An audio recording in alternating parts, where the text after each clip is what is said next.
Russia has spent much of the 2010s and 2020s pushing boundaries in Europe.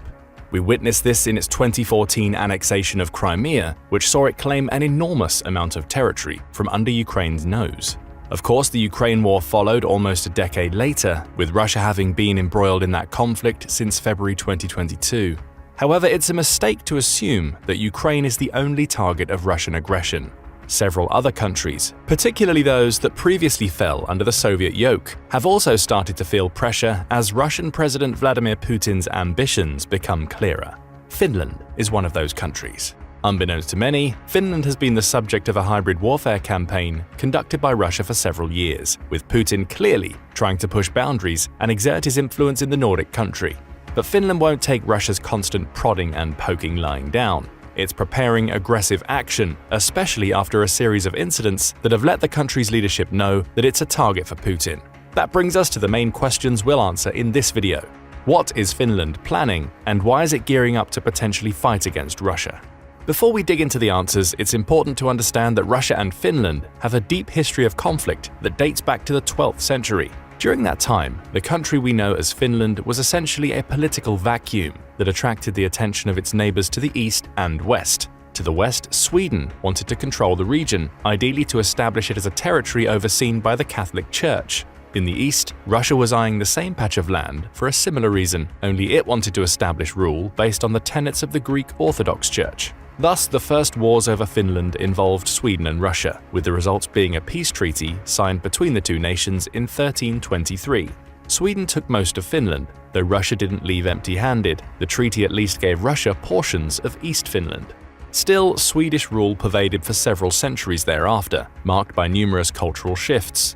Though Finland adopted Swedish legal and social systems, its people were never subject to full Swedish rule. They still had personal freedom, which laid the foundations for early Finnish culture to start forming in the mid-1500s. It was around this time that the Lutheran interpretation of Christianity began to spread around Europe, eventually replacing Sweden's Catholicism.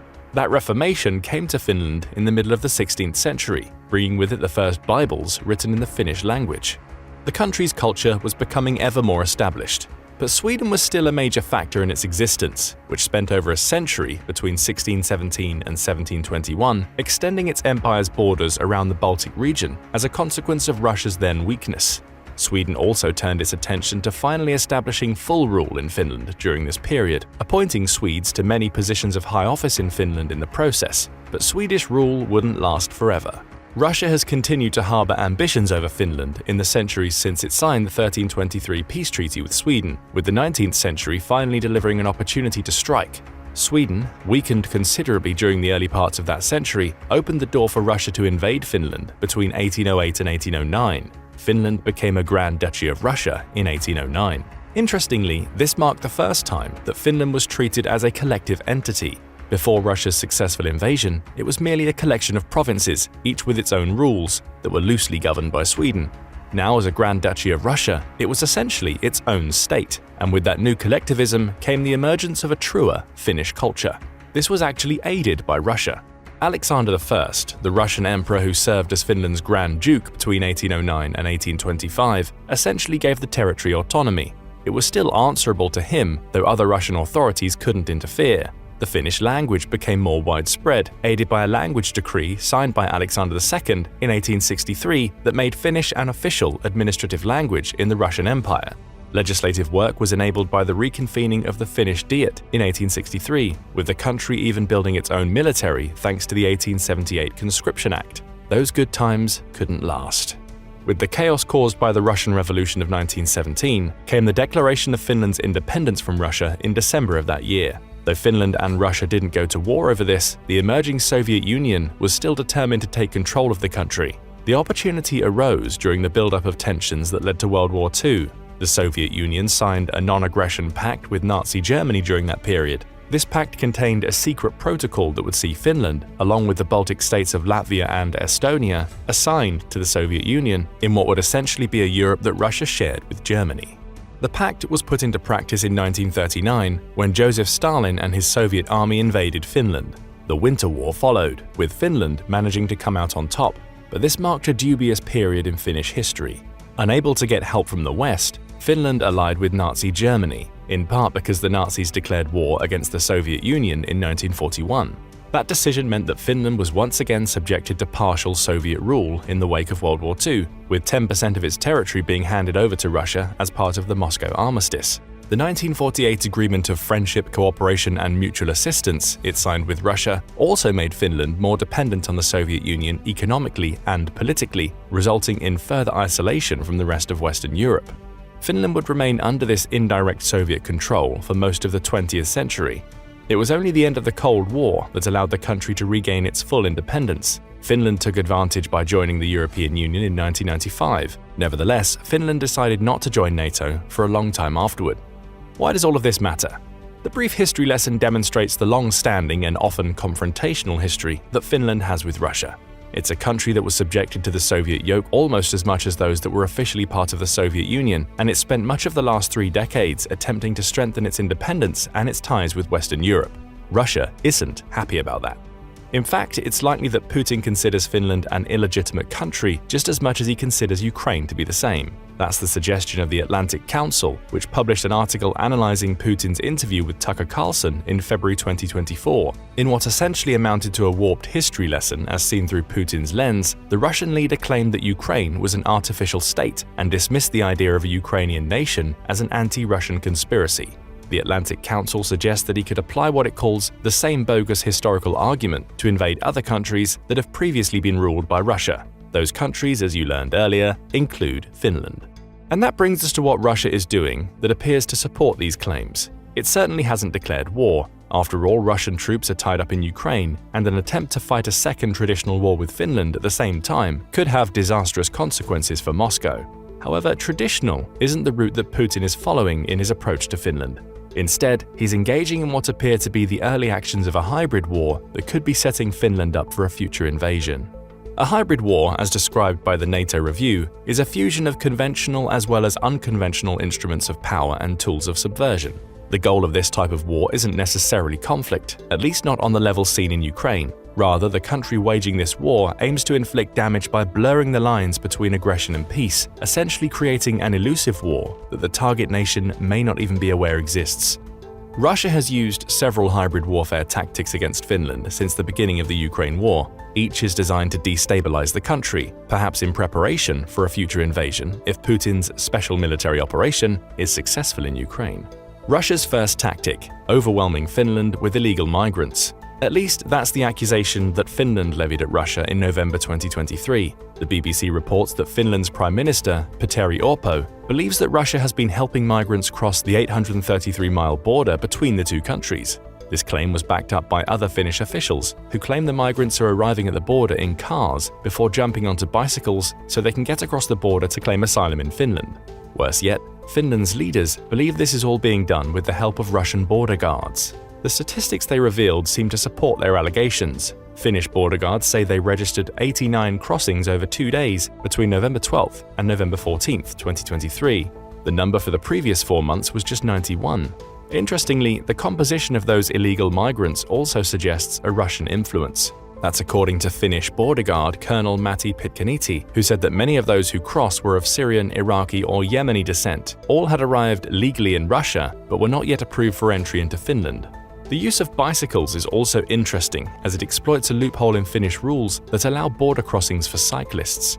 That loophole has since been closed, but as Orpo said in the news conference in which he made the accusation, it's clear that these people are helped, and they're also being escorted or transported to the border by border guards.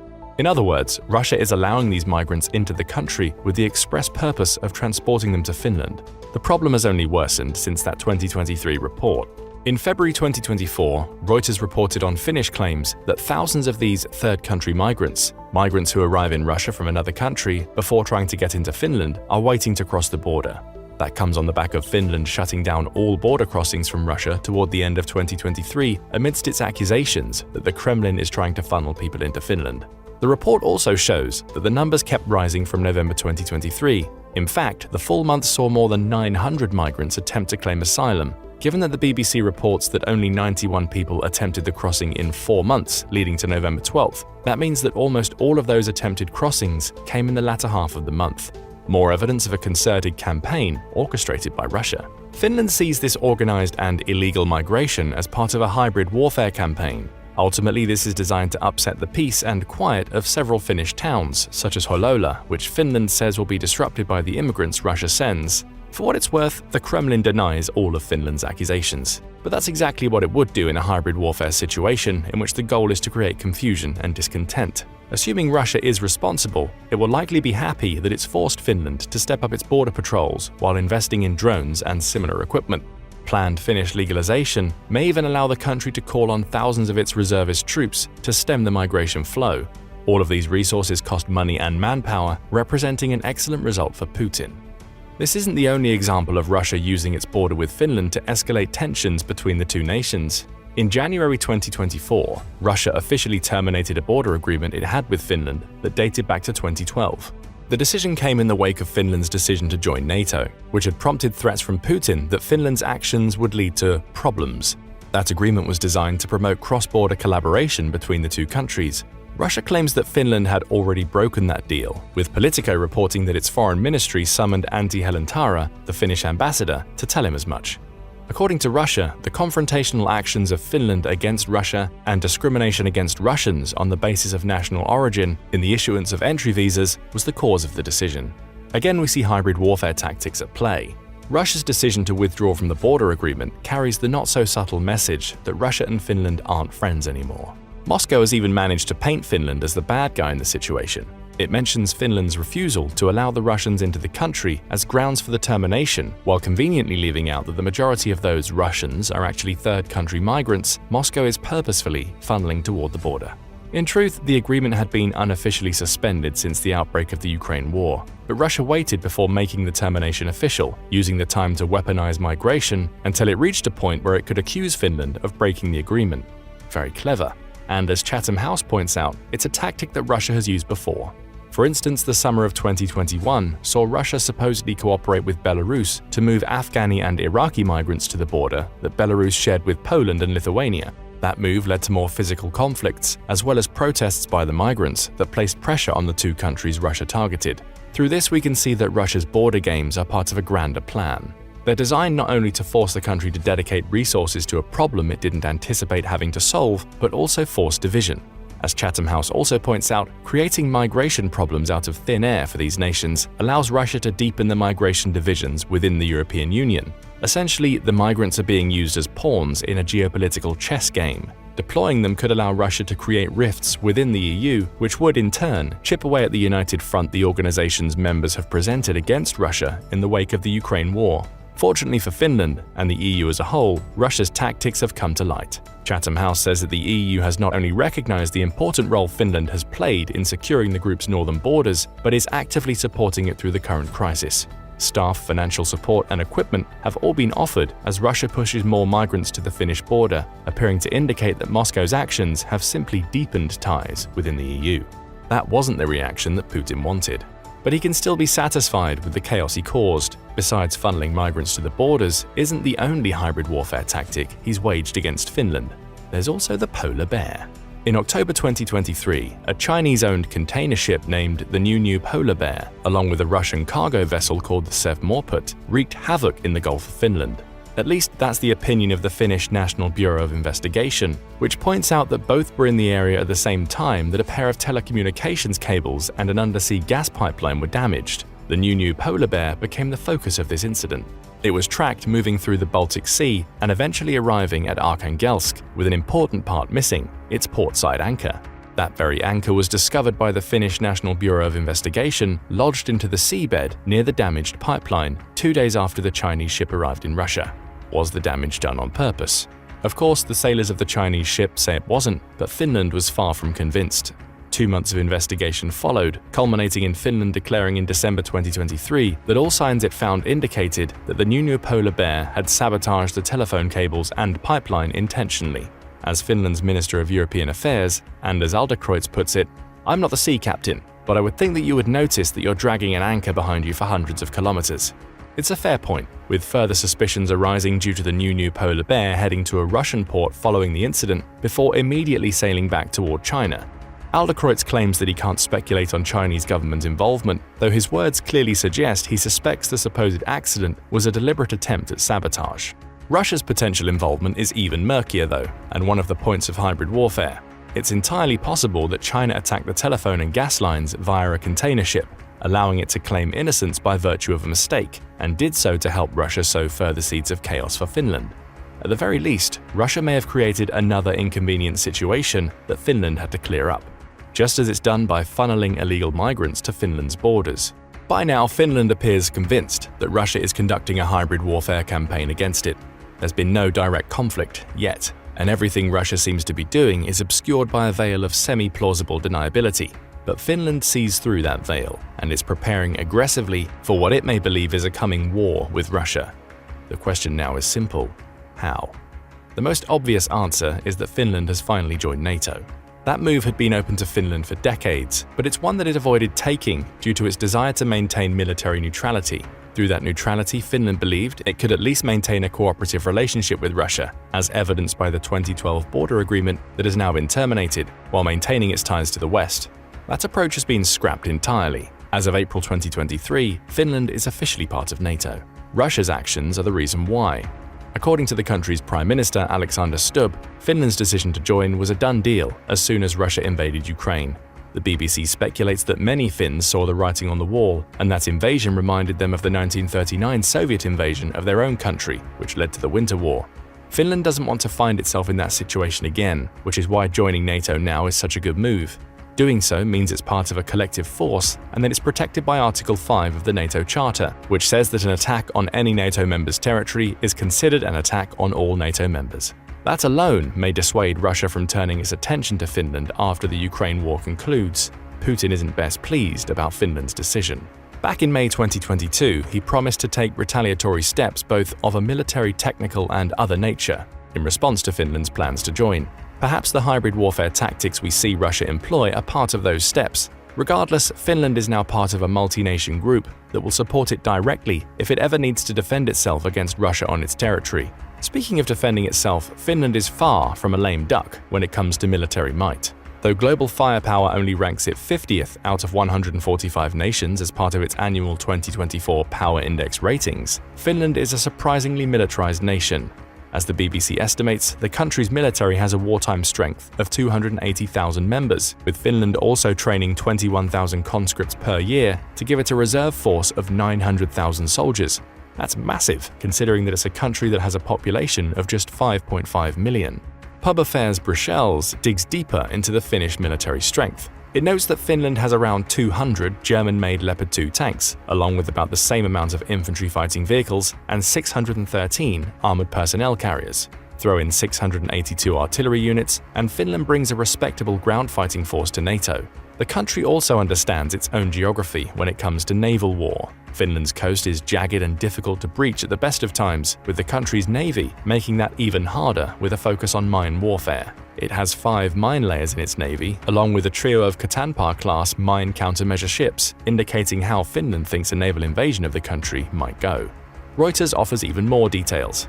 It points out that Finland's 682 artillery units are part of what the country calls Western Europe's strongest artillery, and that they're backed up by about 700 mortars and 100 rocket launchers. It also has 650 missiles and has committed to investing in more. Even its infantry is properly catered for, as Finland maintains enough firearms, including assault rifles, grenade launchers, and anti-tank weapons, to equip its entire reserve of 900,000 people.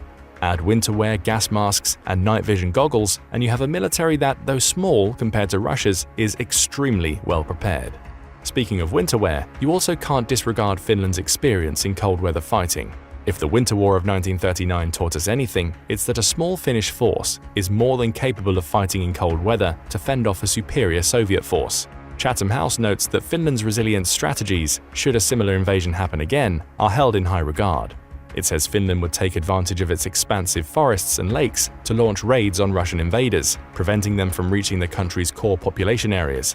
In other words, Finland would play a vital role in holding up Russian forces if they attacked, giving the rest of NATO time to prepare collective defenses against Putin's military. It's also raising its military budget. That's according to Reuters, which said in August 2023 that Finland plans to commit 2.3% of its GDP to its military by 2024. That's above the NATO recommendation of 2%, suggesting that the country is looking to both restock and improve in the face of Russia's hybrid warfare. So we see Finland strengthening its already impressive military and building ties with countries that could help it defend itself with its decision to join NATO. But the Finnish response goes even deeper. The country appears to be actively working alongside the Baltic states of Estonia, Latvia, and Lithuania. Poland's Center for Eastern Studies highlighted this collaboration in September 2023 when discussing how all four nations are building up their border defenses. In Finland's case, that involves the construction of barriers, split into 8 sections, across around 124 miles of its border. Each would be located on a permanent road border crossing point with Russia, as these crossing points lead to the highest concentrations of infrastructure and population on Finland's side of the border. The cost of erecting these barriers is estimated to be around $380 million, with construction anticipated to wrap up in 2026. The news was a prelude to the May 2024 announcement that Finland, the 3 Baltic states already mentioned, and Poland had signed a joint agreement to work together to prevent Russia from circumventing EU sanctions. The agreement will see the 5 nations, which essentially serve as the EU's border with Russia, agreeing on ways to ensure uniformity in enforcing sanctions, as well as sharing information about what's happening at their borders. While neither indicates a military buildup, both the construction of barriers and increased cooperation with neighboring states appears to be clear responses to Russia's migrant tactic. The point of all this is that Finland isn't sitting back and allowing Russia to get away with whatever it wants. Through cooperation with its neighbors, it hopes to tackle border issues. Investment into barriers will do the same, and by joining NATO, as well as investing so heavily into its military, Finland is preparing itself for the possibility that Putin may follow up on his hybrid tactics with a full-blown invasion in the future. If he does, Finland will be ready. It'll also benefit from the collective support of 31 other countries should tensions with Russia escalate. Still, Finland finds itself conducting something of a balancing act. It can't show weakness to Russia because that would give Putin confidence that he could launch an invasion once the Ukraine war ends. But at the same time, Finland can't afford to get too aggressive with its actions. Russia's hybrid warfare tactics are designed to muddy the waters and potentially allow Russia to paint Finland as a villain. That's why Finland is building up its military, joining NATO, and working together with other nations that also have borders with Russia. All are defensive actions that set the stage for future aggression if it's needed. But what do you think about Finland's response to the hybrid warfare tactics Russia appears to be employing?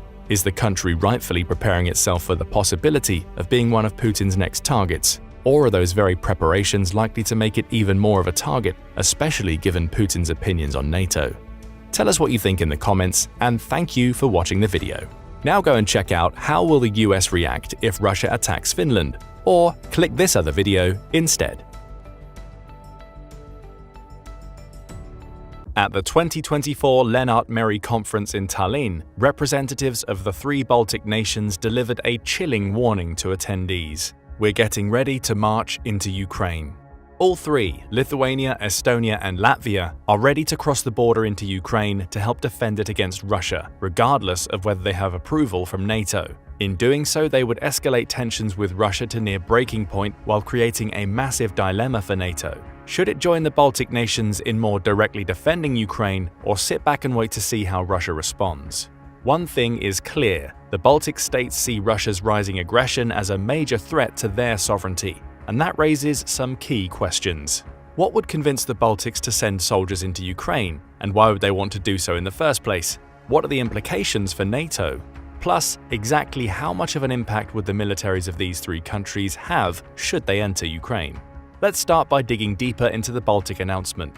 In May 2024, Yahoo News reported on several members of the Baltic states attending the Lennart Meri Conference. There, they issued their warning to representatives from Germany, claiming that they were collectively prepared to march into Ukraine. Those threats, the outlet says, come as a result of all 3 nations being frustrated with Germany's approach to the use of its weapons in the Ukraine war. Namely, they're not happy that Germany has yet to permit Ukraine to use German-supplied weapons on Russian territory. The Baltic countries see the German response as half-hearted. They think it will do little to deter Russia if President Vladimir Putin and his troops know that they can focus on Ukraine without worrying about strikes on Russian territory. Worse yet, they open the door for Russia to gain significant ground in Ukraine, particularly in the eastern region of Kharkiv. If that happens, those gains would represent a major threat to both the Baltic states and Poland. Cautioning restraint, as Germany is doing, could backfire, according to the Baltics. After all, it could lead to Russia finally taking Ukraine, perhaps giving Putin the springboard he needs to launch other invasions in the Baltics. However, it's important to note at this point that none of the Baltics have sent troops into Ukraine yet. They may not even do so. Militani, a Ukrainian news website focused on war in the military, suggests that the Baltics would only consider troop deployment if Russia makes significant frontline gains due to Ukraine not having sufficient Western support. In other words, the Baltics are focusing as much on their own defense as that of Ukraine. Russian success in the latter could spell bad news for the former. This is far from the only indication that the Baltics are getting ready to fight. Another Militani report, this time from May 20, 2024, notes that Estonia's Prime Minister, Kaja Kallas, has pointed out that there are troops from several countries in Ukraine already. Those soldiers provide training to Ukraine's forces. Estonia isn't one of those countries yet, with Kallas saying that such an action would require parliamentary approval. But she also says it's an open, public discussion, but I think we shouldn't rule anything out right now. In other words, Estonia sending troops into Ukraine is a possibility. There are also reports of the Baltics shoring up their border defenses to consider. In March 2024, The Conversation published an article discussing the collective decision of the defense ministers of Latvia, Lithuania, and Estonia to create a shared Baltic common defense zone along their borders in January. Though full details of this zone aren't available, it's believed it will contain several physical defensive structures, including bunkers. In fact, Estonia is set to begin construction on 600 of these bunkers in 2025, in addition to working alongside the other Baltic states to develop missile artillery. The country has also doubled the size of its territorial defense force to 20,000. Latvia is doubling the size of its armed forces as well to 61,000 by 2032 and reintroduced mandatory military conscription in 2023. As for Lithuania, The Conversation says it has formed an agreement that allows it to install a permanent brigade of 4,800 soldiers on the border it shares with Russia by 2027. In short, the Baltic states are preparing for war. That's where NATO might come into play. Estonia, Latvia, and Lithuania are all NATO members, having joined the organization in March 2004. That membership entitles them to collective defense as part of Article 5 of the NATO Charter, which states that an attack on one NATO member is considered an attack on all. As such, every other NATO country is duty-bound to jump to the defense of any of the Baltic nations if Russia attacks them. Defense is the key word here. If the Baltic countries decide to enter Ukraine on their own volition, would the rest of NATO consider any Russian strikes resulting from that decision to be grounds to fight alongside the Baltics? After all, Russia would argue that the Baltic states provoked the attacks by joining Ukraine on the battlefield, meaning they're the aggressors. Other NATO members may argue that Article 5 doesn't apply in this situation because they won't be defending the Baltic states from Russia. They would be joining it in an attack on the Russian Federation. However, the Baltics represent an important buffer zone between Russia and the rest of Europe. NATO can't allow Russia to take those three states. It would give Russia more control over the Baltic Sea, as well as important strategic positions it might use to intimidate or attack Sweden, Finland, Poland, and other nearby nations. Perhaps NATO members might find themselves in a catch-22 situation. Either they treat a Russian response to the Baltic nations as enough to trigger Article 5 of the NATO Charter, meaning they also get involved in the Ukraine war, or they sit back and wait, potentially allowing a situation in which Russia gains more territory and becomes an even greater threat to the rest of Europe. That may be the point from the Baltic perspective. Rather than waiting for NATO to act, which all three agree is an invitation to Russia to continue its aggression, they'll take the situation into their own hands. In doing so, they'll force a decision from their NATO allies: fight with us or risk losing us to the Russian Federation. It's a dangerous game, though one all three seem willing to play. The question is simple: why? Why are Lithuania, Latvia, and Estonia, all three of which combined likely can't defeat the Russian military, so willing to risk incurring Putin's wrath by sending their troops into Ukraine? There are several answers to this question, with one already having been discussed.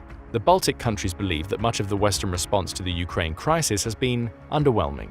They argue that nobody seems to be taking the true threat Russia poses, as they see it, seriously, and that Russia may target them next if they succeed in Ukraine. Better to get ahead of the issue by fighting in Ukraine than waiting for Ukraine to fall and reacting to what Russia does next. As for why the three nations believe that they're potential targets for Putin, all three will see historical parallels between themselves and Ukraine. After all, just like Ukraine, they fell under Soviet rule in the aftermath of World War II. For Latvia, that resulted in a complete loss of its independent democracy. Though the territory had spent most of its history being ruled by other countries, the Russian Revolution of 1917 opened the door for Latvia to declare its independence from Russia in 1918. 2 years later, following fighting with both Russia and Germany, the budding Soviet Union recognized Latvia as an independent country. That independence existed under a democratic structure until 1934, when President Kalaris Ulmanis established autocratic rule. Then 1939 came along, and Latvia was essentially merged into the Soviet Union, first being forced to hand over military bases to the Red Army before being fully occupied by Russia in 1940. Though the Soviets played a large part in defeating the Nazis that claimed Latvia between 1941 and 1944, that help came at a huge cost. Latvia officially became part of the Soviet Union after the war, with Russia collectivizing its farms in 1949 and integrating its economy into that of the Soviet Union. The National History Museum of Latvia notes that this early occupation, particularly the years under Joseph Stalin's regime until 1953, was marked by arrests, imprisonments, and deportations. The first year of Soviet occupation alone brought with it the deportation of about 35,000 native Latvians, most part of the country's intelligentsia, with many thousands more following in later years. Exclusion from education, constant exposure to Soviet propaganda, and the Soviet Union trying to instill its concept of planned economy in Latvia were all hallmarks of this time in the country's history. Yet a large contingent of the nation's population yearned for the days before Russia arrived, the 20 or so years in which it was independent. When the Soviet Union was finally on the brink of collapse, Latvia managed to obtain its independence once again. August 21, 1991 saw the country become a separate state. Its people have no intention of allowing today's Russia to return it to Soviet rule. Estonia and Lithuania have similar stories. For Estonia, annexation by the Soviet Union came on August 6, 1940. Thousands tried to resist, with the University of Central Arkansas stating that 1,750 Estonians were killed as a result of the country's resistance. Tragically, a further 7,450 died between August 1940 and September 1944. As seen in Latvia, the Soviet regime began mass deportations even before the end of World War II, which culminated in 10,200 Estonians being sent to Siberian labor camps. A further 35,000 Estonians were conscripted into the Soviet military between July and August 1941. Again, like Latvia, Estonia fell under the Nazi regime during the middle stages of World War II. And again, as seen in Latvia, the Soviet Union successfully fought the Nazis off. But that period of fighting led to 70,000 Estonians fleeing to Sweden and Germany, along with a further 250,000 displacements and 39,000 more deaths. Following the war, Estonia became part of the Soviet Union. Early Soviet rule forced even more devastation on the nation's people. Over 2 days in March 1949, the Soviets deported some 20,700 Estonians to Siberian labor camps, of whom 3,750 died during the journey. More imprisonments came under Stalin, with the years between 1944 and 1951 seeing 30,000 Estonians arrested under political pretenses. Some in the country tried to resist. A collective calling itself the Forest Brothers, which was 15,000 people strong, staged an insurgency in 1944. It was to no avail. Estonia, like Latvia, fell under the Soviet yoke. Estonia was a little faster to throw off the Soviet Union than Latvia. September 1988 saw around 250,000 Estonians take part in pro-independence demonstrations. 2 years later, there was a call for independence by the Estonian Supreme Council. An official declaration followed on August 20, 1991, just 1 day before Latvia gained its own independence. Then there's Lithuania. In many ways, Lithuania's history echoes that of Estonia and Latvia. Lithuania had enjoyed around 20 years of independence from Russian rule before June 1940, when the Soviet Union invaded the country. It forced Lithuania to cut all of its existing political ties. Lithuania was also subject to a secret protocol within the German-Soviet Non-Aggression Pact of 1939. It stated that any territorial arrangement of the Baltic region would see the country's northern boundary represent the end of the Soviet influence and the beginning of Nazi territory. As with Latvia and Estonia, the first 2 years of Soviet occupation saw mass deportations. Around 35,000 native Lithuanians were forced out of the country before Germany launched an attack of its own. Again, the story mirrors that of the other Baltic states, several years of Nazi occupation before the Soviet Union regained control. A guerrilla resistance existed in the country between the mid-1940s and early 1950s. Numbering about 40,000, these forces tried to combat the Russification of Lithuania and the repression that came with it. It failed, with Russia's extensive deportations cutting huge swathes out of the resistance until Lithuania was forced to comply with the Soviet systems being imposed on it.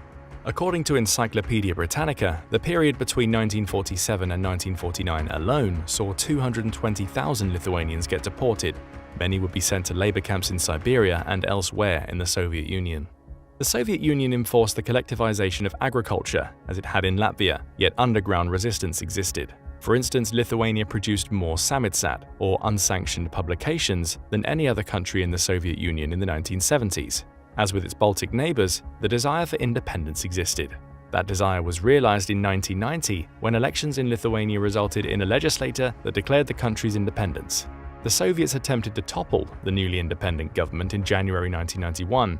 That attempted coup failed, and as we saw with Estonia and Latvia, Lithuania secured full independence in August 1991. Understanding this history is key to recognizing the Baltic position. All three countries have lived under Russian repression. They fought hard for their independence, and they know that they'll likely be the next targets if Putin succeeds in Ukraine. After all, as Putin made clear during his February 2024 interview with Tucker Carlson, the restoration of territory to Russia is one of the main motivations behind his actions in Ukraine. He sees Ukraine as part of Russia based on historical context. He likely sees the Baltics in the same way. All were part of the Soviet Union between the 1940s and 1990s, and all fell under Russian control prior to the country's 1917 revolution. The Baltic nations have also had to watch Russia grow increasingly aggressive over the last 2 decades. While the special military operation in Ukraine is the most obvious example of this aggression, they won't ignore Russia's 2014 annexation of Crimea. Then there's the Russo-Georgian War of 2008, which was over in just days, but marked the first war Europe saw in the 21st century. Like the Baltic states, Georgia was part of the Soviet Union.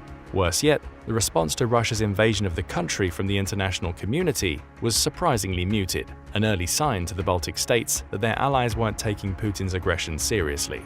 They believe they can't afford to allow the rest of Europe to make the same mistake. And these aren't the only reasons why the Baltic states are considering entering Ukraine. Putin has also made direct threats to all three of them. On May 22, 2024, mere days before the Baltic nations discussed sending troops into Ukraine at the Lennart Meri conference, Politico reported on a Russian draft decree. Though that decree is now deleted, it showed a Russian proposal for the redrawing of its borders within the Baltic Sea. The proposal would essentially see Russia take control of sea territory currently overseen by Finland and Lithuania, with the latter being quick to respond that the draft represented little more than a threat. As Lithuania's foreign minister, Gabrielius Landsbergis, said to Politico, Russia's actions are seen as deliberate, targeted, escalatory provocations to intimidate neighboring countries and their societies. This is further proof that Russia's aggressive and revisionist policy is a threat to the security of neighboring countries and Europe as a whole.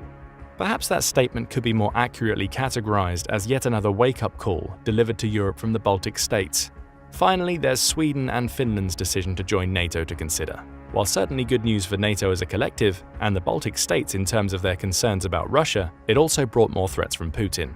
That's because Putin recognizes that Sweden and Finland being part of NATO opens up the Baltic Sea to NATO's forces. Bad news for Russia, given that it sees the Baltic Sea as strategically important to its navy. Its exclave Kaliningrad, for instance, is home to the only Russian port on the Baltic Sea that's available all year round. An increased NATO presence in that region could provoke action from Russia's president. The narrative around Sweden and Finland joining has certainly suggested that many NATO members consider their decision a victory in the Baltic region. Chatham House points out that some have even started to refer to the sea as a NATO lake. Now the collective can run more training operations and is in a better place to defend itself from Russian aggression. However, the decision also opens the door for Russia to push back, potentially leading to it taking a more aggressive stance against the Baltic states. If it does, those states argue, NATO needs to be as ready as they are to fight back. All of which brings us back to the Baltic statements about heading into Ukraine with or without NATO. If they follow through, what can they deliver to Kyiv? All three have already been massive supporters of Ukraine during the war. They each fall into the top 5 in terms of military aid provided as a percentage of gross domestic product or GDP. Latvia has provided 1.5% of its GDP, combined with bilateral donations and those made via the European Union, while Estonia and Lithuania have each provided 1.8%. They also led the way in terms of institutionalizing the aid they provide. Lithuania, for example, has pledged to offer constant support to Ukraine through 2026. The Baltic states see these contributions as being akin to their bolstering their own defenses. All are also engaged in concerted campaigns of de-Russification. Latvia has adopted a new law that will see Russian language teaching phased out of public education by 2025. In July 2023, Lithuania stripped residency permits from 135 Russians living in the country, all of whom it deemed security threats. Estonia has taken similar action, in addition to barring Russians from crossing its border soon after the Ukraine war began.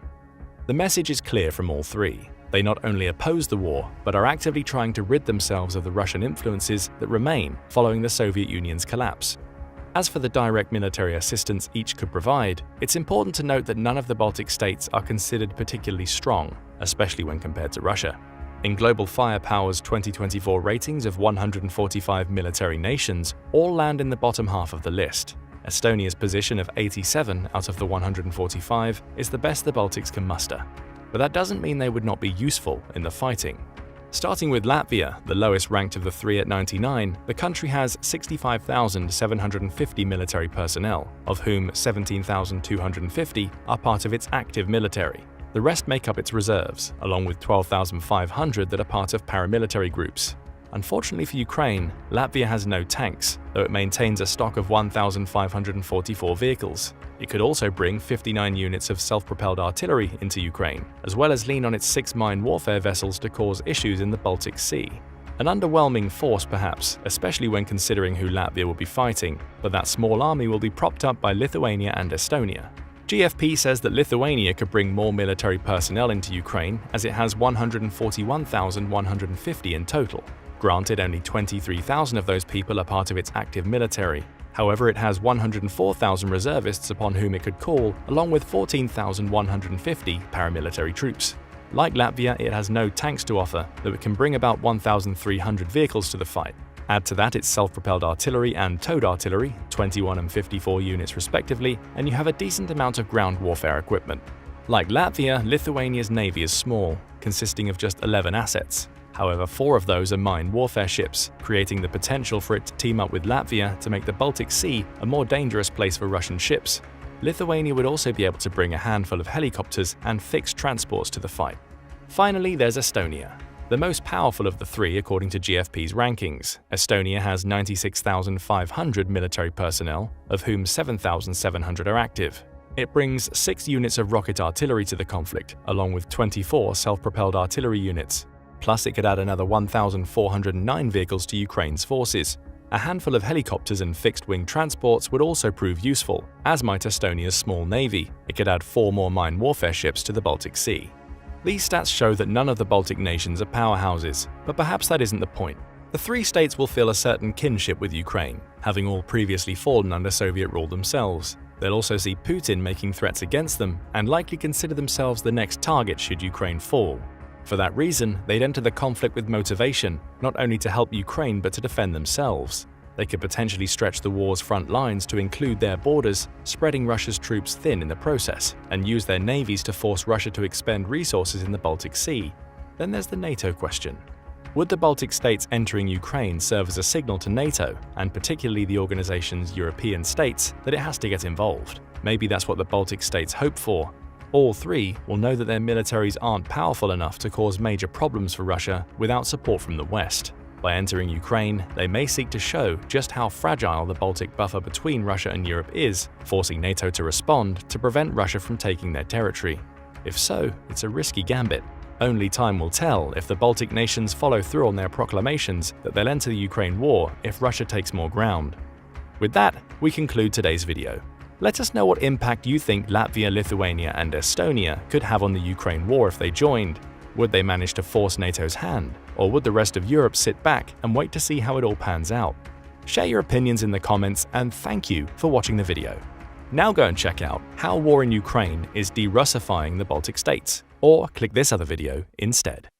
It's January 2024, and General Patrick Sanders stands before an audience at the International Armoured Vehicles Exhibition in London. However, the general doesn't merely have vehicles on his mind. A much bigger problem troubles him: Russia. During his speech, Sanders stresses that the UK needs to achieve a mental shift, particularly when it comes to the British public and its collective preparedness for war. Conscription still isn't on the table, the general says, but the country's army as it stands right now isn't strong enough. He tells the audience that the UK needs to modernize and may even have to build a citizen army that's ready for a land war. He then delivers a chilling warning. Within the next 3 years, it must be credible to talk of a British army of 120,000 folding in our reserve and strategic force, but this is not enough. Why will it not be enough?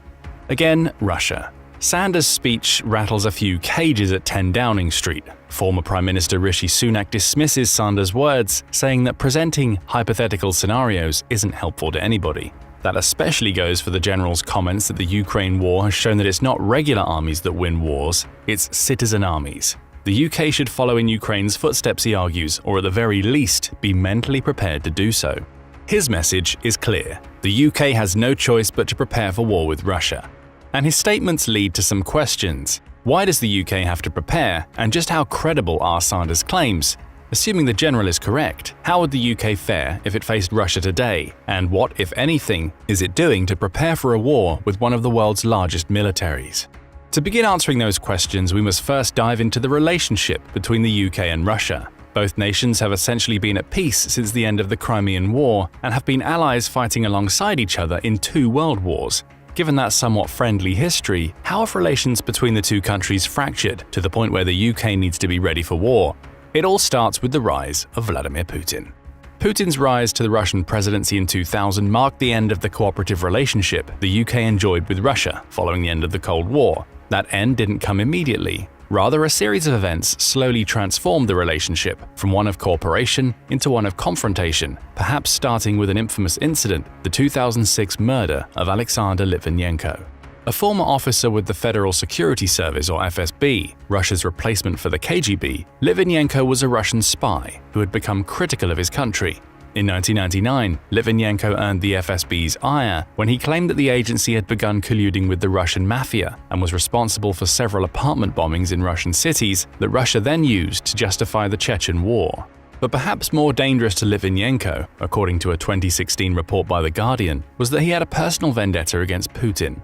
When Putin became the director of FSB in 1998, 2 years before he ascended to the presidency, Litvinenko met with him to argue against the corruption he saw in the agency. Putin listened to him make his case and did nothing, creating bad blood between the two. It's likely this incident that prompted Litvinenko to leave FSB and flee to Britain in 2000, where it's believed he started working for the MI6 spy agency and developed associations with former Chechen leader Ahmed Zakayev and a Russian oligarch named Boris Berezovsky, both critics of the Kremlin, both enemies of Vladimir Putin. If those associations weren't bad enough, Litvinenko was also not shy about attacking Russia's president. In July 2006, he wrote an explosive article in which he claimed Putin was a pedophile who had abused his position as the head of FSB in the late 1990s to destroy videotape evidence of himself having sex with underage boys. Add to that further accusations that Putin was responsible for the October 2006 murder of a Russian journalist named Anna Politkovskaya, and Litvinenko had placed himself on Putin's hit list. It wouldn't be long before Putin enacted his revenge. In November 2006, Litvinenko was killed inside the UK through the use of a poison named polonium-210, which had been administered to a cup of tea. The inquest that followed revealed that Litvinenko was being paid by MI6, though the specific terms of his employment weren't revealed, and that he had been targeted by assassins. Specifically, the 2 men he met for that fateful cup of tea, Andrei Lugovoy and Dmitry Kovtun, were accused of being the men who administered the poison. However, they weren't acting alone. The inquest revealed that Putin likely greenlit the order to kill Litvinenko.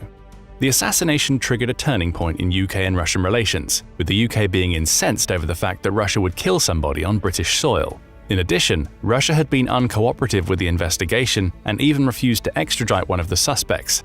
Several Russian diplomats were expelled from the country in response to the killing, along with the UK ending its intelligence cooperation with Russia and freezing some of its assets. If nothing else, the incident showed the UK that Putin was willing to violate the country's laws to get what he wanted. Litvinenko's assassination wouldn't be the last time this happened. In March 2018, a Russian double agent named Sergei Skripal was poisoned in the UK. A former officer with Russia's GRU agency, a military intelligence unit, Skripal and his daughter were found slumped on a park bench 8 years after arriving in the UK as part of a spy swap deal in 2010. Both survived. 2 Russian men, Alexander Petrov and Ruslan Borisov, were accused of the crime, and details soon emerged that demonstrated the covert nature of their attempted assassination. Skripal was poisoned using a Russian-made military-grade nerve agent, with the poison having been applied through the squirt of a perfume bottle. Russia denied all involvement. It claimed that rogue elements had somehow gained access to the nerve agent and had used it without the Kremlin's knowledge. Britain's then Prime Minister Theresa May gave Putin 24 hours to prove his claims, which he failed to do so in the eyes of the British government. By March 2018, the UK was saying that there was no alternative conclusion other than the Russian state was culpable for the attempted murder of Sergei and Yulia Skripal. Another attack on citizens inside the UK, and yet another incident that further soured the relationship between Britain and Russia. The Guardian claimed in 2018 that the incident plunged the relationship between the countries to its lowest depths since the 1980s and the cruise missile crisis. But those relations would reach new depths in February 2022.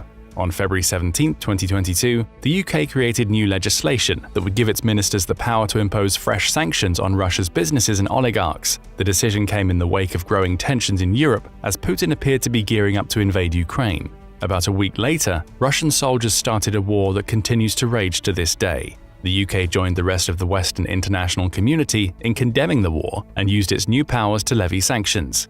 It also began supplying aid to Ukraine, along with many other countries, with Britain's contributions having reached $54.2 billion in value as of July 2024.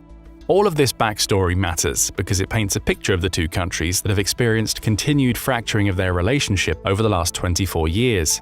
Through his assassination attempts, Putin has shown that he not only lacks respect for the UK and its laws, but that he's willing to deploy agents into the country to get what he wants.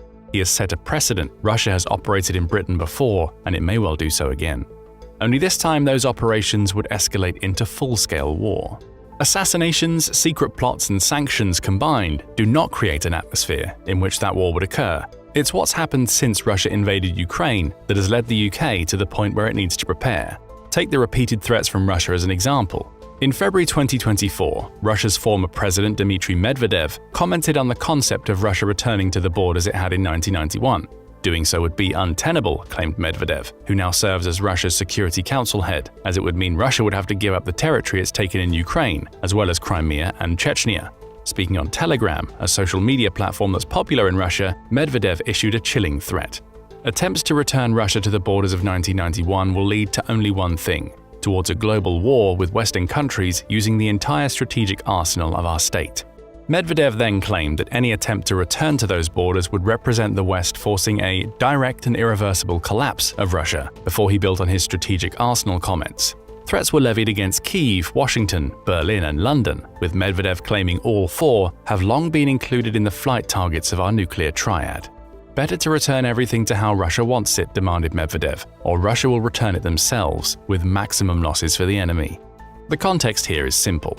Russia would be prepared to use nuclear weapons to strike Britain if the UK takes part in any concerted effort to force Russia to return to its old borders. Suddenly, General Sanders' comments about the need to be prepared are cast in a new light. Perhaps they're not a case of scaremongering, but instead the statements of a man who has seen enough to know that Russia is a clear threat. Sanders sees the deterioration of the relationship between Russia and Britain, with Medvedev's nuclear threats only confirming that he's likely right to be worried. Speaking of those nuclear threats, just what would Britain face if Russia pushed the nuclear button? In 2023, the Arms Control Association, or ACA, estimated that Russia has a stockpile of 5,580 nuclear weapons. About 1,200 of these have been retired, meaning they're no longer in active stockpile and are awaiting dismantling. Of course, given that they aren't dismantled yet, those nukes could still be used if Russia felt the need. However, more worrying for Britain are the 1,549 strategically deployed nuclear warheads. These are warheads that are currently installed on ballistic missiles and ready to launch at a moment's notice. It's unknown how many of that 1,549 are directed at Britain. However, we do know that Russia easily has enough nuclear weapons to level the United Kingdom. In October 2022, the UK-based Sky News ran a report in which it examined the threat that Russia's nuclear weapons pose. General Sir Richard Barrons, a British defense expert, is quoted when commenting on Putin's decision to place his nuclear deterrent forces on high alert in March 2022. Speaking about Russia's weapons, he claimed, "The warhead at the front of it has a yield between 300 and 800 kilotons. It would take just one of these nuclear weapons to destroy London," Barrons says. The UK isn't helpless on the nuclear front. The ACA highlights that it has 224 nukes of its own, plus it's allied with France and the United States, which are both NATO members and nuclear states that would come to Britain's defense if it was attacked on its own soil. But by that point, it would be too late for Britain. Russia has more than enough nuclear weapons to destroy all of the UK's major cities. Of course, these are far from the only nuclear threats that Russia has thrown around. It has a long history of using the threat of nukes to try and get its way, dating back to the Cold War era. Yet another nuclear threat, albeit one made in response to the possibility of Russia losing its current borders, may not be enough to convince Britain that it needs to prepare for war. But Medvedev's is far from the only threat made by Russia to the UK. During a state visit to Ukraine in May 2024, former British Foreign Secretary David Cameron committed to delivering at least $3 billion in military aid annually to Ukraine for as long as is required. However, that wasn't the headline from the visit. Instead, it was a single quote that made waves. Just as Russia is striking inside Ukraine, you can quite understand why Ukraine feels the need to make sure it's defending itself.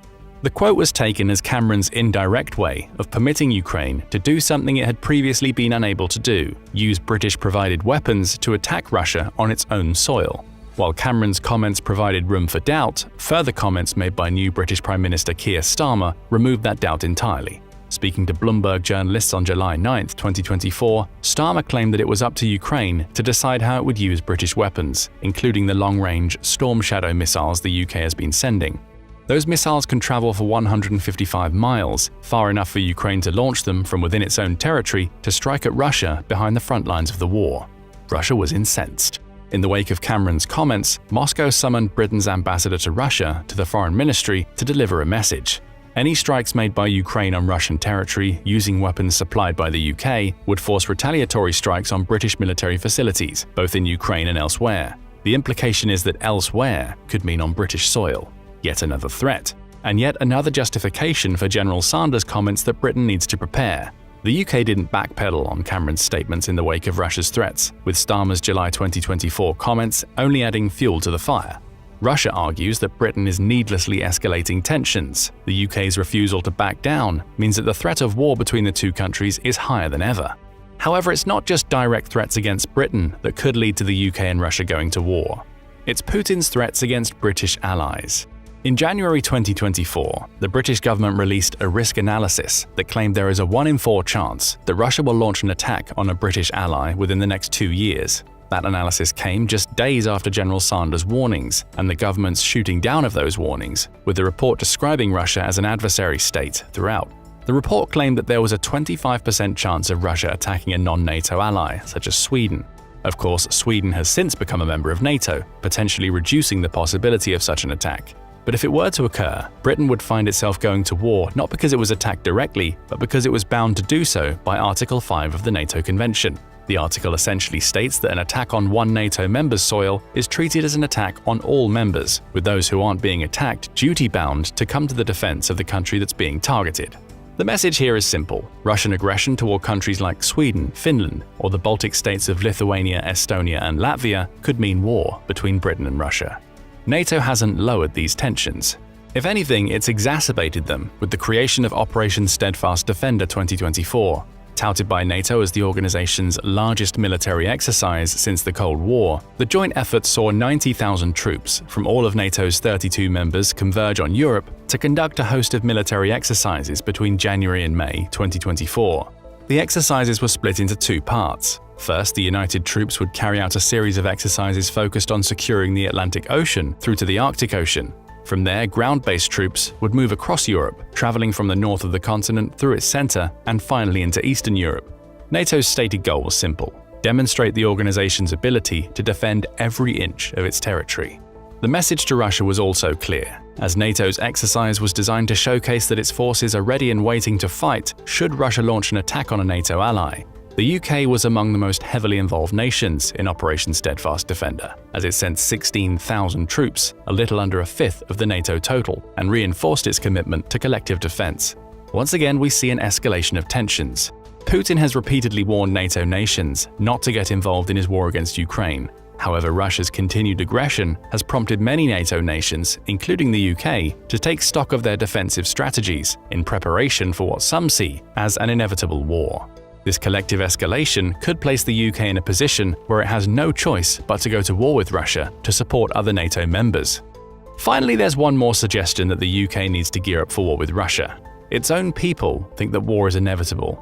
That's according to a YouGov poll conducted in February 2024, which quizzed Britons on whether or not they believed the country needed to get ready for a global conflict. Over half, 53%, believe that there will be another world war in the next 5 to 10 years, with 15% claiming that such a war is very likely.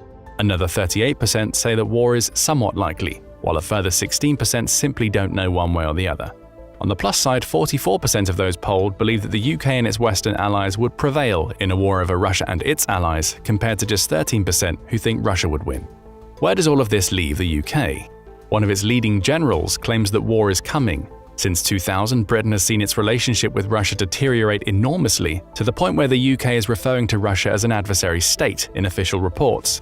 Moscow has levied threat after threat at Britain in 2024, ranging from mentions of nuclear weapons to warnings of strikes on British military facilities and equipment if Ukraine uses British weapons inside Russia. NATO appears to be preparing for war, having conducted one of the largest cooperative exercises ever during the first half of 2024, and Britain would likely be a major part of that war. And as YouGov reveals, most Britons appear to side with General Sanders and his belief that the war is coming. All of which brings us to another question. Is the UK ready to fight Russia? The simple answer appears to be no, or at least it's not ready to fight Russia alone. Every year, Global Firepower, or GFP, compiles a list of 145 countries with militaries, ranking them based on over 60 factors to determine which is the strongest. The United Kingdom performed well in the 2024 version of this list, achieving a ranking of 6th out of 145. The problem is that Russia came second, and it overpowers the UK in practically every department. Russia has 1.32 million active military personnel, compared to 184,860 in the UK. Russia also has over 1 million more reserve personnel, though the UK comes in with an impressive 924,000. The UK's defense budget is about half of Russia's, and its air force is far smaller, with 664 aerial assets compared to Russia's 4,255. Russia has more tanks, over 130,000 more armored vehicles, and crucially, a navy that contains 664 more assets than the UK's Royal Navy. The last point is important. Britain's island status means that a conventional war would require Russia to attack via sea. Adding to all of this is the nuclear issue discussed earlier, as Russia has enough nuclear weapons to decimate the UK if conventional warfare doesn't do the job. General Sanders recognizes Britain's comparative weakness. In July 2024, he warned that NATO, and Britain by extension, only had about 5 years to prepare for war with Russia. Honing in on Britain's defensive capabilities, he praised the UK's ability to combat cyber threats, as well as its ability to defend against terror attacks. But in a full-blown war, it will be found wanting. We have a huge gap in air defenses, the general claims, adding that Britain needs to ensure that its skies are protected with greater investment and that the undersea cables that we rely on are protected from Russian sabotage. In other words, Britain needs to spend more on its military. Which brings us to the final key question posed in the video. What is the UK doing to ensure it's ready for war with Russia? We've already seen some examples. For instance, the UK taking part in Operation Steadfast Defender 2024 is a purposeful effort to reinforce its defensive ties with dozens of other nations. Cooperative defense will form the majority of the UK's strategy against Russia, as it will lean on Article 5 of the NATO Charter to ensure that other powerful nations, such as France, Germany, and the United States, fight alongside it should Russia attack Britain on its own soil. The UK has also been busy signing security partnerships outside of NATO. For instance, 2017 saw it sign a trilateral submarine agreement that also involves the US and France, with 2021 bringing with it a similar agreement between the UK, the US, and Australia. Though these agreements don't compel any of the signees to come to the other's aid in times of war, the fact that they exist at all suggests that Britain will have plenty of allies on which it could rely during a war with Russia. Of course, allies alone won't win a war. The UK needs to prepare internally. It appears to be doing that by committing to the level of investment General Sanders believes is required. In April 2024, Chatham House reported that former Prime Minister Rishi Sunak had pledged to continuously increase Britain's military spending until it reaches 2.5% of gross domestic product, or GDP, by 2030. That would put it above NATO's 2% of GDP guideline, adding an extra £75 billion, or $96 billion, to Britain's defence budget over the next 6 years. Britain's July 2024 general election initially cast this budget in doubt. However, the Labour Party under Keir Starmer has reiterated Britain's intention to hit a 2.5% of GDP target, meaning military spending has survived a changing government. However, these budgetary increases may not be enough. The Institute of Fiscal Studies points out that the £75 billion pledge only works out if the UK intends to freeze its budget every year between 2024 and 30. In other words, a large amount of that money would have been accounted for within existing increases to UK defence spending, which is already at 2.3% of GDP. Taking that existing commitment into account, rising to 2.5% of GDP only adds £20 billion, around $25 billion, to the budget. While still a large amount of money, most of it will go toward plugging current funding gaps in Britain's military. That means it's having to spend more to play catch-up with Russia rather than spending to strengthen a fighting force that was already capable of winning a war. Nevertheless, the UK has been ordering and building more weapons since the outbreak of the Ukraine war. December 2022 saw it spend almost $300 million on thousands of next-generation light anti-tank weapons, or NLAWs, from Swedish manufacturer Saab. NLAWs can destroy a modern tank from a distance of up to 2,600 feet and would prove extremely effective in a ground war, given Russia's demonstrated reliance on tanks in Ukraine. A further $115 million was committed to buying L403A1 assault rifles, which feature stronger optical sighting systems than Britain's current rifles, as well as a muzzle signature reduction system. The UK government website suggests that up to 10,000 of these rifles may be purchased between 2023 and 33. Forces.net also reported that the UK is investing in drones capable of firing bullets costing as little as 13 cents per round in May 2024. The point here is that the UK is spending the money it has intelligently. It's seen Russia's extensive use of tanks in Ukraine and is investing in NLAWs and drones due to the success Ukraine has enjoyed with both. Purchasing new rifles also means Britain's soldiers would likely be better equipped than Russia's on the battlefield. However, it likely needs to spend more, and faster, if General Sanders' prediction of a conflict within 5 years is true.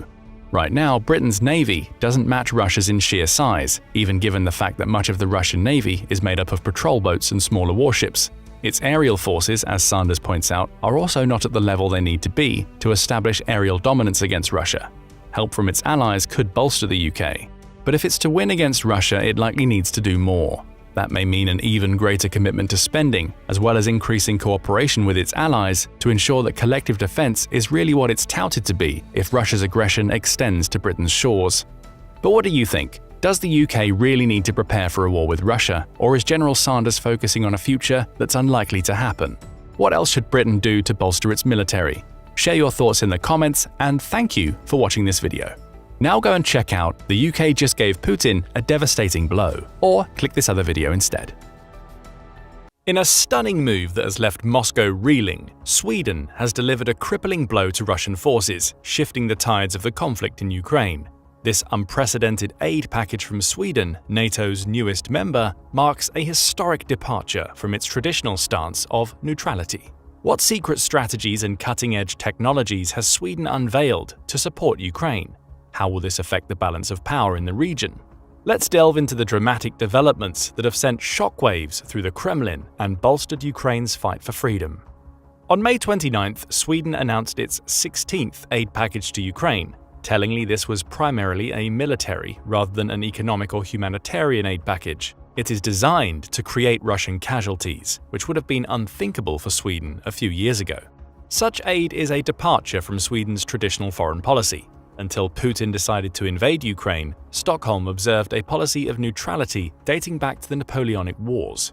The last time Sweden entered a conflict was in the Swedish-Norwegian War of 1814. The Swedish public widely supported their country's neutrality, and it was maintained during both world wars. As late as 2012, only 17% of Swedes expressed support for joining NATO. By 2021, the number increased to 46%. But Sweden was always wary of the threat from Russia. The two countries fought the long and bitter Great Northern War in the early 18th century over influence in the Baltic Sea. Sweden lost the conflict and has been on guard against Russia ever since. As early as 1904, Sweden was patrolling the Baltic with submarines to protect its coastline. That mission has given it more underwater experience in the Baltic than any other nation. The Gripen fighter was designed specifically to counter the threat from Russia. Even its radar system is designed to let it look toward Russian territory without flying in its direction. Fear of potential Russian aggression has entered Swedish cultural consciousness. Some of the older locals on Gotland Island, one of the most important locations in the Baltic and the likeliest place in Sweden that Russia would attack, reported in 2015 that they would hear stories from their parents warning that if they failed to finish their dinners, the Russians would get them. Back then, people on the island were divided over whether Swedish military should increase their presence there. No such divisions exist today. Putin's decision to invade Ukraine reawakened historical nightmares among the Swedish public and policymakers in Stockholm. Sweden announced its intention to join NATO a few months later and quickly became a partner to help Ukraine fend off the invasion. Like Germany, Sweden reversed its historical aversion to providing lethal military aid. It began with providing weapons like anti-materiel weapons, air defenses, and light vehicles. The investments increased, and Sweden demonstrated early on that it was willing to go far in its proportional investment in money and weaponry. On the first anniversary of the war, Sweden said it would donate 10 Leopard 2A5 tanks to Ukraine. Sweden's latest aid package is worth $1.23 billion. To put that into perspective, Sweden's total military spending in 2023 was $8.75 billion. Meanwhile, Sweden's total aid to Ukraine amounts to a little over $4 billion over the course of 16 packages since the invasion started. Such a proportionally large expenditure demonstrates Stockholm's threat perception. Russia's recent successes have required Stockholm to step up its spending even more. The pace of Sweden's separate aid packages also reflects Stockholm's wariness, as several have been passed in the last few months, and they have significantly increased in size. For example, in late February, Sweden announced a $682 million aid package, which was then its largest. The package included 10 CB-90 combat boats, 20 group boats, underwater weapons, $192 million worth of badly needed artillery shells, RBS-70 man-portable air defense systems, anti-tank missiles, Carl Gustaf grenade launchers, hand grenades, and medical supplies. Early in May, Sweden passed aid to help Ukraine secure its energy supply, since this section has been a particular target for Russian missiles and drones. This aid will be spent on equipment like generators, transformers, and solar cells. It will also include necessary spare parts like electrical switches, cables, pumps, and pipes. The May 29th aid package was about twice the size of the February aid package. It does not include donations of the JAS-39 Gripen fighter jet. Although Ukraine has expressed interest in this platform in the past and does not rule it out in the future, Kyiv wants to focus on implementing its F-16 program. Stockholm says that it's still working on the possibility of contributing the Gripen system later, but for now it's too much of an ask for Ukraine to divide itself between the two new fighter jet programs. Though it won't be able to donate fighter aircraft, the rest of the aid is substantial. Sweden's Deputy Prime Minister, Ebba Busch, said that the package consists of equipment that is at the top of Ukraine's priority list. Maybe the most important contribution for the immediate term is in the form of additional 155mm artillery shells. Sweden didn't specify how many shells will be provided, but the new ammunition will help to swell Ukraine's supply to well over 2 million rounds. This will ensure enough ammunition to keep Ukraine in the fight into 2025. The Swedes will also be donating RB-99 AMRAAM missiles, the equivalent of the AIM-120. Sweden's Ministry of Defense says that these missiles will be repurposed specifically to serve in ground-based anti-aircraft systems. Presumably, they'll be supplied for Ukraine's NASAMS units. This is important because Russia took to using its aviation to more effectively support its ground forces after Avdiivka fell, and the proper air support enabled Russian forces to make more rapid advances to the west. Ukraine used its NASAMS and other air defense units to shoot down some of the Russian planes. More ammunition will check Russian aviation and force Moscow to be more cautious with its air power. Sweden will also be sending its entire fleet of PBV-302 infantry fighting vehicles to Ukraine. These have been retired from Swedish service as the newer Combat Vehicle 90 replaced the PBV-302 in 2014. Stockholm thought it better to donate its older vehicles rather than keep them in storage. Sweden's official announcement of the aid mentioned that the Ukrainian army was organizing several new brigades and needed armored vehicles for their infantry companies, a demand the PBV-302 will help to satisfy. The PBV-302 is armed with a 20mm cannon mounted on a turret to the vehicle's right side. The cannon can be fed with drum magazines, which can each hold 30 rounds. A 7.62mm machine gun can be used as a secondary weapon. It has armor that can withstand 20mm rounds and weighs 12.3 tons. It comes with a crew of 3, the driver, who also serves as a mechanic, the gunner, and the commander. The vehicle can carry up to 8 soldiers in its landing compartment. Over 600 of these vehicles were produced between 1966 and 2014, but that's not the amount Ukraine will receive. Much of the fleet was decommissioned from 2005 onward. By 2018, there were at least 180 still in service in various degrees of readiness. These vehicles are likely the ones Sweden will now hand over to Ukraine. The vehicles are all set to be repaired and modernized to at least some extent before the transfer. The remaining spare parts and maintenance equipment for these vehicles will be donated as part of the package, as will the 20mm shells for the onboard cannons. The PBV-302 will not be the only land vehicles Sweden donates as part of its latest package. The aid also includes surplus fuel transport vehicles in use by the Swedish Armed Forces. Previously donated Swedish material will continue to get upkeep through this aid package. Stockholm intends to help Kyiv with its command and control through donations of terminals with subscriptions for satellite communications. To help with training and military doctrine, the Swedish Defense Research Agency will assist the Ukrainian Armed Forces in creating their own Defense Research Institute. There are also a number of financial support provisions in the package. Most importantly, Sweden will make investments to ensure that Ukraine can get aid on a large scale on a rapid basis. Sweden will permit all of the weapons provided by this package to be used against targets on Russian soil if that's what Ukraine finds proper. Stockholm also claims that it will be able to replenish all of the ammunition and equipment it's sending to Ukraine through new investments. The most notable contribution in the package came in the form of 2 Saab ASCC-890 airborne early warning and control planes. Swedish Defense Minister Paul Jonsson said that these aircraft would have the most significant impact on Ukraine's air defense network. These planes will better allow Ukraine to identify and track incoming missiles and drones. They can also spot targets of opportunity for offensive operations. Training Ukrainian Air Force personnel to fly these planes is also part of the Swedish aid package. Stockholm's decision to donate these aircraft was a significant step beyond the monetary cost. These were the only 2 AWACS aircraft in Sweden's fleet. The Swedes admitted that the donation of these planes and many other provisions in the package meant a temporary vulnerability in their territorial defense. However, they decided to take what Prime Minister Ulf Kristersson called a calculated risk. Perhaps the words of his Danish counterpart, Mette Frederiksen, came to mind. Early in 2024, she pointed out that it was better for European countries to sacrifice their own arsenals temporarily to ensure Russia's defeat far from their own homelands, rather than having to potentially use those weapons against an emboldened Putin far closer to home. Sweden plans to make up for the shortage of command and control planes by purchasing additional S-106 GlobalEye aircraft. This is Saab's newest AWACS aircraft and entered service in 2020. Sweden also insists that it has plans to replenish all of the ammunition and other equipment it will lose once they arrive in Ukraine. Sweden intends to do this by increasing its defense spending. In September 2023, Stockholm announced its intention to increase its military budget by 28% for 2024. Additional increases will come in 2025 and 26. These increases will put Sweden over the NATO target of spending 2% of GDP on defense by appropriations.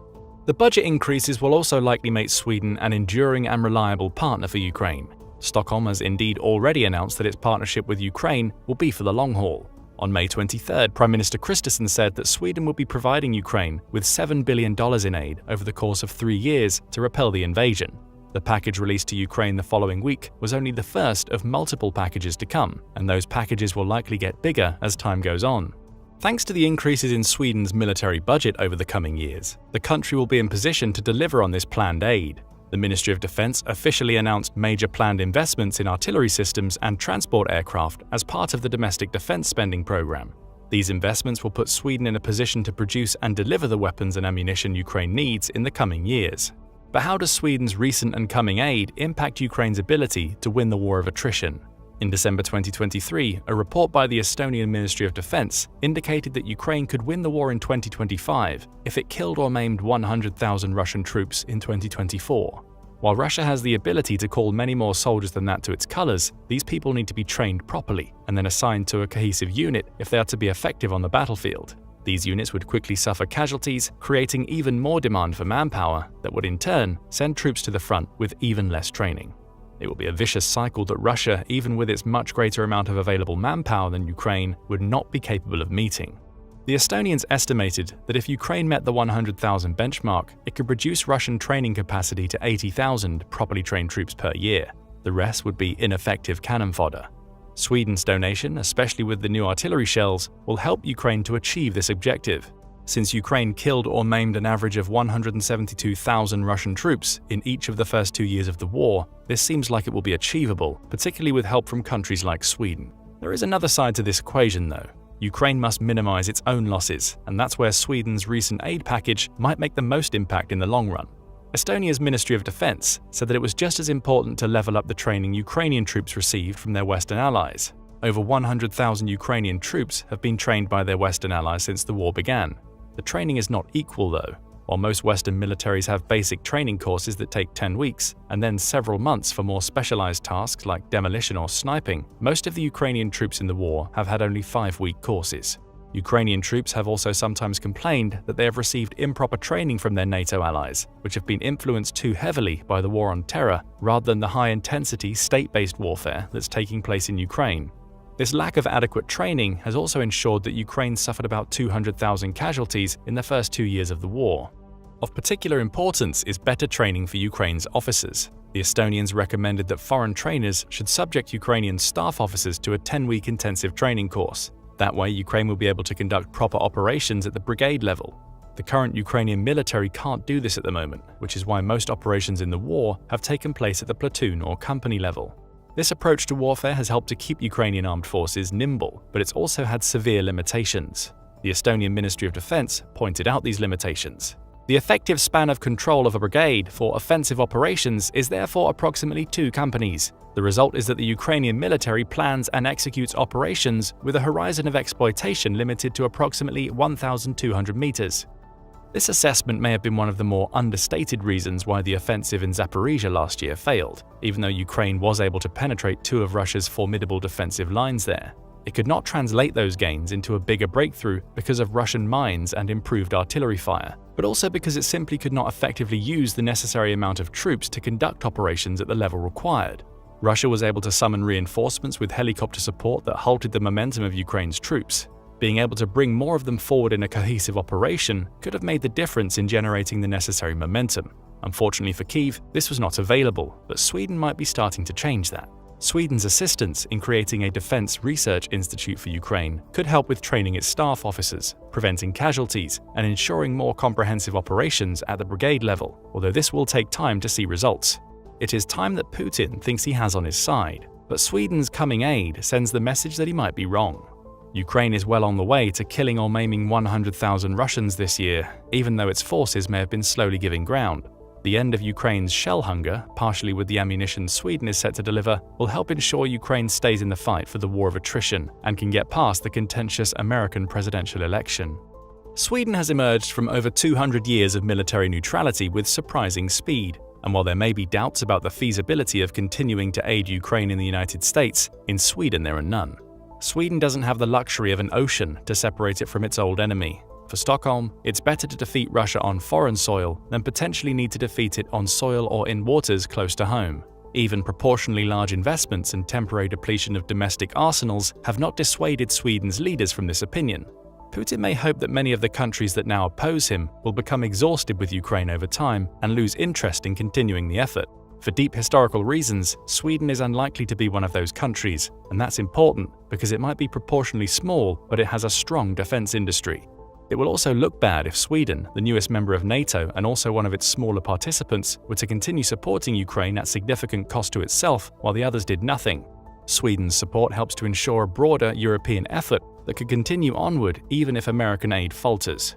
Sweden's historic decision to step up and deliver a significant blow to Russia through its aid packages marks a new chapter in the conflict.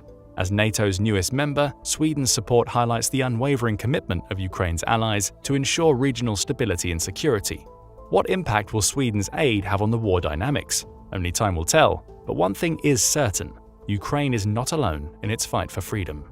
What do you think of the support Sweden has lent to Ukraine throughout the war, and how will it affect Kyiv's ability to win the war of attrition? Don't forget to let us know in the comments. Also, make sure to hit the like button and subscribe for more military analysis from military experts.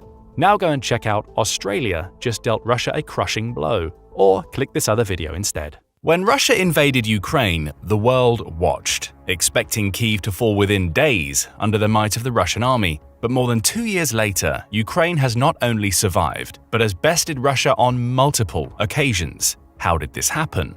The answer lies in military aid from over 50 countries, with one European nation standing out: Germany. Germany, initially hesitant, has become Ukraine's strongest European ally, providing extensive financial aid, military training, advanced weaponry, humanitarian relief, and diplomatic support. Yet even this powerhouse's efforts seemed insufficient, so Germany devised a bold new strategy to help Ukraine indirectly but effectively. What is this secretive plan? How could it create a defensive shield over Ukraine and potentially turn the tide of the war? In this video, we'll unveil Germany's daring strategy to utilize NATO air defense systems, the geopolitical maneuvers behind this plan, and its long-term feasibility. Let's dive into Germany's plan and discover how this unexpected hero is reshaping the Russo-Ukrainian conflict. Germany wants to utilize NATO air defense systems to shoot down Russian drones over the west of Ukraine, effectively creating a semblance of a no-fly zone in the area. Given how much Russian drones have decimated Ukrainian forces and civilian areas, this defensive shield should help turn the tides in the Russo-Ukrainian conflict. But what would this defensive shield look like exactly? Well, it would cover some 43 miles of the Ukrainian territory, which would now become a safe zone under NATO's protection. The protection in question would come from the alliance's integrated air defense system units stationed in the neighboring countries of Poland and Romania. Of course, the primary reason for the involvement of these two countries is purely geographical. They're located to the west of Ukraine, precisely where the safe zone is to be established. The defense systems themselves would be placed as close to the Ukrainian border as possible. As AGGRESIVE, a member of the German Bundestag and the deputy chairwoman of the Alliance 90 in the Greens parliamentary group, puts it, it would be best to deploy air defense systems on the borders of countries that border Ukraine so they could also protect Ukraine's western regions. Anton Hofreiter, a fellow member of the Bundestag and the Alliance 90 in the Greens, was the one to specify that the said bordering countries should be Poland and Romania. His exact words were that the possibility of Ukrainian airspace being protected by systems located on the territory of Poland and Romania should not be ruled out in the long run. The long run part is especially important, given that Germany is yet to receive a green flag to enter Ukraine in this way. More on that later. For now, let's discuss how the idea of entering the Ukrainian airspace even came to be. It begins with the April 13, 2024 attack on Israel by Iran, which fired more than 300 missiles and armed drones at Israel. Despite that barrage, Israel managed to deflect much of the attack thanks to a multi-layered air defense system, which consisted of 170 drones, 110 ballistic missiles, and 30 cruise missiles. But that defense system itself isn't the primary reason Germany has contemplated installing an air defense system inside Ukraine. It was the response of Israel's allies that inspired German decision-makers to propose entering Ukrainian airspace. Israel's first layer of defense was the F-35 combat fighters. You're probably well familiar with this jet. After all, we're talking about arguably the most advanced fighter jets in the world. Originally, the F-35 Lightning II stealth fighter jets were produced by Lockheed Martin. They soon caught the attention of Israel, thanks to their advanced stealth and information processing capabilities, as well as an impressive supersonic speed of Mach 1.6. That's not to mention that these jets can carry up to 18,000 pounds of internal and external ordnance in what Lockheed Martin CEO Marilyn A. Hewson referred to as beast mode. So unsurprisingly, Israel became the first country after the US to acquire the F-35 jets, 50 of them to be precise. However, the country has since made significant changes to the model, manufacturing its own wings and electronic warfare system. The subsequent Israeli F-35 variant was named Adir, meaning the mighty one in Hebrew. The jet's might was on full display in April 2024 when these technological marvels were sent to intercept projectiles launched from the territories of Iran, Iraq, Syria, and Yemen. The F-35s reportedly managed to take out 25 of the 30 cruise missiles outside Israeli airspace. Now, sending fighter jets to intercept missiles isn't always possible. This decision is made based on speed, altitude, and trajectory of the incoming threat, as well as the capabilities of the available air defense systems. But since the projectiles coming at Israel were sent from relatively far away, there was time for the F-35s to take flight. Interestingly, some of the Iranian projectiles were seemingly targeting the Nevatim airbase, which houses the Israeli F-35 variants in the first place. This just goes to show the strategic value Israel and Iran places on its F-35 fleet and the effectiveness of these advanced fighters in countering threats. But mighty as they are, the F-35s couldn't possibly counter all the projectiles sent Israel's way. That's where Israel's long-standing multi-layered defense system took over. Layer number 1, the upper layer, consists of Arrow 2 and Arrow 3 ballistic missile defense systems. The goal of this layer is to intercept medium to long-range missiles. Layer number 2, the middle layer, is the so-called David's Sling. This innovative defense solution tackles short to medium-range ballistic missiles and larger caliber rockets. It's designed to strike the targets directly, shooting them down from as far as 186 miles away from Israel. And layer number 3, the bottom layer, is the famed Iron Dome. This mobile system defends Israel against short-range surface-to-surface rockets and unmanned aerial vehicles, aka drones. Iron Dome is the first missile defense system of its kind, and it's highly capable of handling multiple incoming threats at once, which it successfully proved in April. This system is a primary reason none of the 170 drones sent by Iran hit their targets. But as mentioned, the Israeli air defense capabilities weren't the only reason it was able to thwart the Iranian attack. The US, UK, Jordan, and France also came to Israel's rescue. The US downed over 80 drones and at least 6 ballistic missiles, according to the US Central Command, or CENTCOM. Even more impressively, some of these projectiles were destroyed before even taking flight from the Houthi-controlled areas of Yemen. The rest were intercepted over southern Syria. The US also provided vital intelligence that armed Israel with the necessary knowledge to take out all the threats coming its way. As for the UK, the country's Royal Air Force Typhoon combat jets downed an undisclosed number of Iranian drones. The same goes for Jordan, undoubtedly the most surprising ally to Israel. The country used its advanced radar systems, air-to-air missiles, and F-16 supersonic fighter jets to fend off the Iranian attack. Though to be fair, the reason Jordan got involved appears to be more self-serving. The Iranian projectiles had to enter Jordanian airspace to get to Israel. So essentially Jordan was defending its country and citizens, not Israel. According to Brian Kachulis, a senior fellow of US foreign policy at the Middle East Institute, this move sends a clear message that Jordan and Israel have this shared interest in making sure that the airspace in their territory is defended. This leaves us with France, which did take part in Israel's defense, but primarily contributed by patrolling the country's airspace. As a result of this joint action, only a handful of the initially launched projectiles managed to reach Israeli territory, and it was only the ballistic missiles which managed to inflict minor damage near a runway at the Nevatim Air Base and to a road nearby. Though the plan was to paralyze the base and thus damage Israel's air capabilities, Iran failed miserably, as the Nevatim base remained operational after and even throughout the attack. That cooperative system is what inspired German military experts Nico Lange and Lieutenant General Heinrich Brauss to put forward the idea of establishing air defense in bordering countries and in Ukraine. Seeing what can happen when allies come together to defend an impacted airspace, the German parliament members, or MPs, brought Lange and Brauss's notion of Germany and NATO doing the same for Ukraine. Perhaps surprisingly, even the opposing political forces, the Greens, the Free Democratic Party, and the Christian Democratic Union, agreed that this was a good idea. Roderich Kieswetter of the Christian Democratic Union pointed out that this joint action would ease the burden on the Ukrainian air defense and allow it to protect the front. He also mentioned the April attack on Israel as an example, emphasizing that the allies involved in Israel's defense didn't automatically become parties to the conflict. Unfortunately, this argument, as well as the unexpected unity in the Bundestag, wasn't enough to sway the German government to take direct military action in support of Ukraine. This means that Germany isn't allowed to enter the Ukrainian airspace, at least for now. The mere fact that this proposition was even discussed by the Bundestag and attracted so much attention suggests that Germany is reconsidering its role in the Russo-Ukrainian conflict and pushing the boundaries of its commitment to collective defense. If you remember, Bundestag member Anton Hofreiter, who we mentioned earlier, saw this plan being carried out in the long run, so Germany's role in the conflict is likely to continue to evolve. But why hasn't Germany already taken this decisive action to enter the Ukrainian airspace? Well, there are multiple hurdles standing in the way of this historic action. We've already briefly brushed on the first and arguably the most important one. Germany is simply scared that entering Ukraine, even indirectly, would trigger an all-out war with Russia. And let's be honest, a direct conflict with Russia is the last thing Germany would want, especially when both world wars Germany had previously fought against Russia ended disastrously for Germany.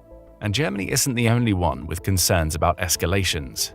Fear of a greater conflict is also the reason why the US and the UK refused to protect the Ukrainian airspace in the same way they defended the Israeli airspace. The UK's Foreign Secretary David Cameron put it bluntly, saying that deploying NATO forces even indirectly might lead to escalation in terms of a wider European war. Never one to fear an adversary, the US explained its refusal to get involved in a slightly different way. When asked about protecting the Ukrainian airspace with the US defense systems, the White House National Security Council's Strategic Communications Coordinator, John Kirby, pointed out the difference between the Ukrainian and Israeli scenarios. He summed up his difference in 7 words: different conflicts, different airspace, different threat patterns. And to be fair, Kirby's right. Protecting Ukraine would be significantly more challenging than defending Israel from a purely military perspective. Ukraine shares a longer border with Russia, and the conflict zone is vast, with multiple fronts and shifting battle lines. This makes it difficult to establish a clear and secure airspace over Ukraine, especially given Russia's air defense systems and military capabilities. But let's say Germany and other Ukrainian allies move past this fear and commit to protecting Ukrainian airspace at all costs. Is this protection even feasible in the long run? As things currently stand, the answer is a resounding no. Remember, the Iranian attack on Israel was an isolated incident, while protecting the Ukrainian airspace would be an ongoing and complex operation, one that the European allies simply don't have enough air defense systems to sustain. As Markus Faber of Germany's Free Democratic Party pointed out, there are a limited number of air defense systems and missiles available. So for Germany to even think about defending Ukraine's airspace against Russia, it would first have to secure more defense systems. Only under those circumstances would it be possible to deploy Western air defense systems to protect the sky over Ukraine. And let's face it, Ukraine is no Israel. The country doesn't have the groundbreaking Iron Dome or state-of-the-art F-35s. The country waited for what it seems like forever to even get its hands on the few dozen F-16s it does now have. Throw the damage inflicted by Russia in the months of conflict into the mix, and you'll understand why protecting the Ukrainian airspace would be simply overwhelming. It becomes even more worrisome when you consider that Russian drones seem to keep coming. The country is going all in on so-called kamikaze drones designed to carry explosives, loiter around the target for quite some time, and then crash into it. At first, Russia imported these drones from Iran, opting for the Hesse Shahed 136 models. Since the beginning of the invasion, Russia has reportedly fired over 4,500 of these destructive drones at Ukrainian targets. But it gets worse. Russia plans to produce 6,000 of these drones at domestic production facilities by the summer of 2025, which doesn't bode well for Ukraine's already weakened air defense. Of course, Ukraine isn't standing idly by. The country's own drones are getting smarter in an effort to dodge Russia's jamming signals. This allows Ukraine to carry out more effective defensive measures while underscoring the country's continual efforts to adapt to the evolving threat posed by Russia. But how long can Ukraine go on its own? Certainly not for too long. The country's drone interception rates are already decreasing drastically, mostly due to the sheer volume of drones being deployed by Russia. Will this be enough to prompt Germany to go through with entering Ukraine? For now it seems plausible, but it's still not close to fruition. Russia has already accused Germany of entering the Ukraine war, so the country might just as well get directly involved. The accusation came in March 2024, in the aftermath of a leaked conversation between top German officials. Believe it or not, these officials discussed war plans on an unsecured phone line, thus breaking the fundamental protocols of secure communication. Unsurprisingly, Russia managed to intercept this call. The call was then recorded and leaked via Russia Today, the country's state-controlled media outlet. During the call, the German officials discussed the possibility of sending Taurus missiles to Ukraine and the potential impact of this move on the war. A potential target of these missiles would be the highly protected Crimean bridge connecting Russia to Crimea. As a response to the leaked conversation, Russia summoned German ambassador Alexander Graf Lambsdorff and registered an official protest. The country saw this conversation as proof that Germany was indeed trying to enter the war in Ukraine, questioning whether German Chancellor Olaf Scholz had lost control over his country and parliament. Russia's response also clearly defined their red lines when it comes to Germany's involvement in Ukraine. Even sending the Taurus missiles would mean Germany is entering the war, which would likely prompt Russia to respond accordingly. But what is it about these Taurus missiles that makes them such a threat to Russia? It's simple, really. The Taurus missiles, jointly developed by Germany and Sweden, are considered one of the most advanced weapon systems in use today. This missile is about 16.5 feet long, weighs 1.4 tons, and can be fired from the air via fighter jets. When fired, it travels at speeds of up to 727 miles per hour, almost the speed of sound, and locates targets that are as far as 300 miles away. Plus, this long-range missile flies at low altitude, only about 114 feet, which makes it nearly impossible to detect with radars. Germany uses Taurus missiles to tackle high-value targets, such as enemy command posts and bunkers. Taurus missiles can penetrate several reinforced concrete walls before the actual warhead explodes, which makes bunkers susceptible to their power. Currently, Germany has around 600 Taurus missiles, 150 of which are ready for deployment. But as things stand, Ukraine won't see a single one of these valuable missiles. Even before the leaked call, Scholz was adamant about not sending Taurus missiles to Ukraine, and he stood firm on this stance time and again. Why? because of a deep-seated fear of Russia, according to many experts. Though he describes his stance as prudence and not weakness, it's abundantly clear that he believes that supplying Ukraine with this weapon would provoke Putin to such a degree that he would likely retaliate against Germany. So if you're keeping score, that's two things Germany can't do to directly help Ukraine. It can't enter its airspace or send game-changing missiles. And of course, it also can't enter Ukraine in the conventional way, by sending troops. But this isn't surprising. Since the very beginning of the Russian invasion, NATO allies reiterated that no troops would be sent to Ukraine. After all, the country isn't a NATO member, which severely limits the alliance's formal obligations to provide military support. The idea of sending troops to Ukraine became a point of controversy due to a statement made by French President Emmanuel Macron in February 2024. Macron stated, "There is no consensus today to send ground troops officially, but nothing is ruled out." He then added, "We will do whatever it takes to ensure that Russia cannot win this war." Of course, these statements sent shockwaves across Europe. Macron didn't seem too fazed as he reaffirmed this possibility in May 2024. His exact words were, "I'm not ruling anything out, because we are facing someone who is not ruling anything out." But unlike Macron, Scholz did rule out this possibility, loud and clear. Scholz said there will be no ground troops, no soldiers on Ukrainian soil who are sent there by European states or NATO states. NATO's Secretary-General Jens Stoltenberg shared the same sentiment, emphasizing that there are no plans for NATO combat troops on the ground in Ukraine. This raises the total to three things Germany can't do for Ukraine. But just because Germany can't enter Ukraine just yet doesn't mean it's leaving the country to fend for itself. If you remember, we mentioned that Germany is Ukraine's single largest donor in Europe. So rather than dwelling on all the things Germany can't do, let's review what the country can do, and has done so far. Number 1. Provide military aid. Germany might not be able or willing to send Taurus missiles to Ukraine, but this in no way lessens the sheer amount of military aid the country has sent so far. If we're talking numbers, Germany has spent approximately $1.7 billion on military assistance to Ukraine in 2022 and $5.3 billion in 2023. So far in 2024, Germany announced plans to ramp up military aid for Ukraine by another $4.1 billion. And this comes after the Bundestag approved a staggering $8.2 billion in military assistance for Kyiv in 2024. But how is this money being spent? Germany's financial commitment to Ukraine is channeled into various crucial areas that significantly enhance Ukraine's defensive capabilities. This includes some $300 million spent on training over 10,000 Ukrainian soldiers in Germany. It also covers the advanced weaponry and equipment Germany sent to Ukraine. The money either accounts for the replacement of weapons sent from the stockpiles of the Bundeswehr, Germany's armed forces, or the country's defense industry deliverables. Though Germany's military aid for Ukraine covers virtually all combat areas, assistance in the Air Defense Department probably interests you the most, given the topic of the video. Since the beginning of the Russian invasion, Germany has sent a range of sophisticated air defense systems to Ukraine, significantly enhancing the country's ability to protect its skies. This includes 2 Skynex air defense systems with ammunition, 500 Stinger man-portable air defense systems, and 2,700 Strela man-portable air defense systems. But there are 2 air defense systems that made the biggest difference: the Iris and Patriot defense systems. So far, Germany has sent 4 Iris-T SLM and 2 Iris-T SLS air defense systems to Ukraine, together with their corresponding missiles. The SLM variant tackles short-range missiles up to 7.5 miles of range and 5 miles of altitude. The SLS variant deals with medium-range missiles, having a maximum range of roughly 25 miles and a maximum altitude of 12.4 miles.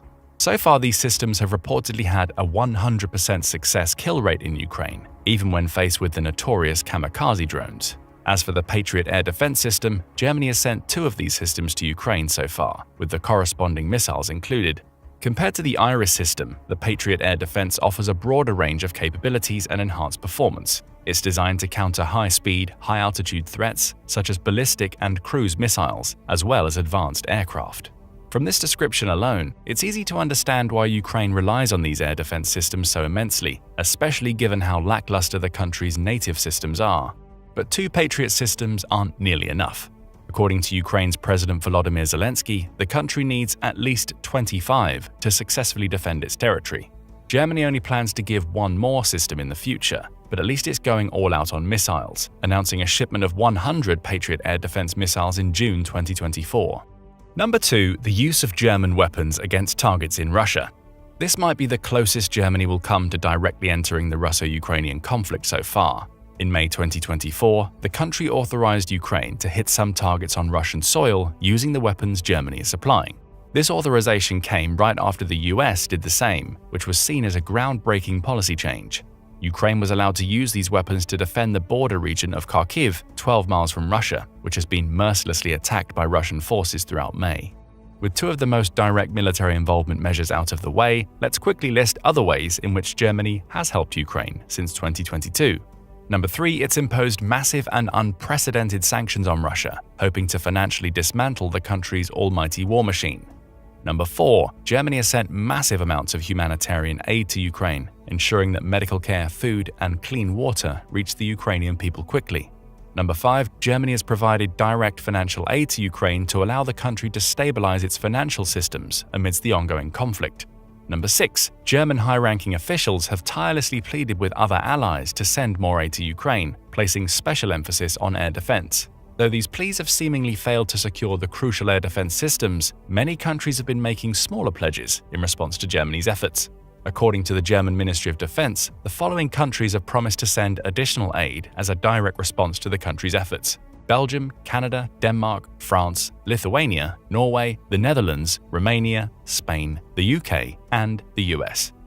Number 7. Germany has vowed to help rebuild Ukraine and is already planning national and international short-term and long-term support. Number 8. Germany has been actively helping refugees from Ukraine, supporting them financially and protecting them socially. And number 9. Germany has supported the efforts of the International Criminal Court to document the war crimes Russia committed in Ukraine, both financially and by directly collecting evidence. This extensive list leaves us with a single question: from where does Germany's tremendous willingness to help Ukraine come?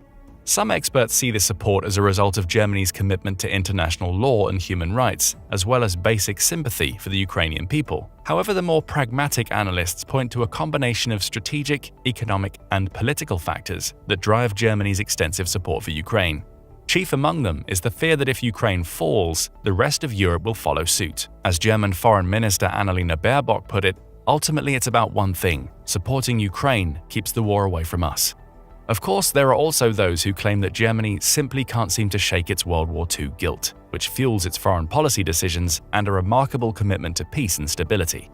But what camp are you in? Why do you believe Germany is helping Ukraine so extensively? And do you see the country entering Ukraine directly or indirectly anytime soon? Share your opinions in the comments section below. Now go and check out Germany Wants to Get Involved in the Ukraine War, or click this other video instead. Ukraine has permission to strike Russian targets inside Russian territory, meaning the world may be inching ever closer to World War III. At least, that's the impression that David Cameron, the UK's Foreign Secretary, gave with recent comments that appeared to give the green light to Ukraine. The Kremlin didn't react well. It believes that using Western weapons to strike targets inside Russia is an escalation of the war it started, and with that escalation, potential repercussions that could see Britain, along with several other NATO-aligned countries, dragged directly into the conflict. The question now is simple: what happens next? Will Ukraine actually start striking Russian targets inside Russia itself? Has it started doing so already, and if so, are Russia's claims of an escalation justified? Before we answer those questions, let's examine the comments that have led us to this situation. On May 3, 2024, David Cameron pledged to provide Ukraine with £3 billion of military aid, approximately $3.84 billion, per year, as long as it takes for that aid to help Ukraine win the war against Russia. That alone would have come as a blow to the Kremlin. Not only would Ukraine receive more help from the UK, which hasn't been shy about supporting the country since the beginning of the war, but the comments represent a long-term commitment. That $3.84 billion will come every year, with no political wrangling required to get it approved. But these weren't the comments that so infuriated the Kremlin. In addition to pledging the money, Cameron also said, "Just as Russia is striking inside Ukraine, you can quite understand why Ukraine feels the need to make sure it's defending itself." A somewhat ambiguous statement. Failing to look at the subtext here could even lead somebody to believe that Cameron is simply restating that Ukraine has the right to defend itself on its own territory, but that's not what he's saying. Prior to making this statement, the UK has generally made it clear that any of the weapons it provides should only be used on Ukrainian sovereign territory. That includes the Storm Shadow missile, which can travel for around 248 miles. Ukraine has used that missile to conduct several strikes in Russian-controlled Crimea, which fits the UK's description of sovereign territory.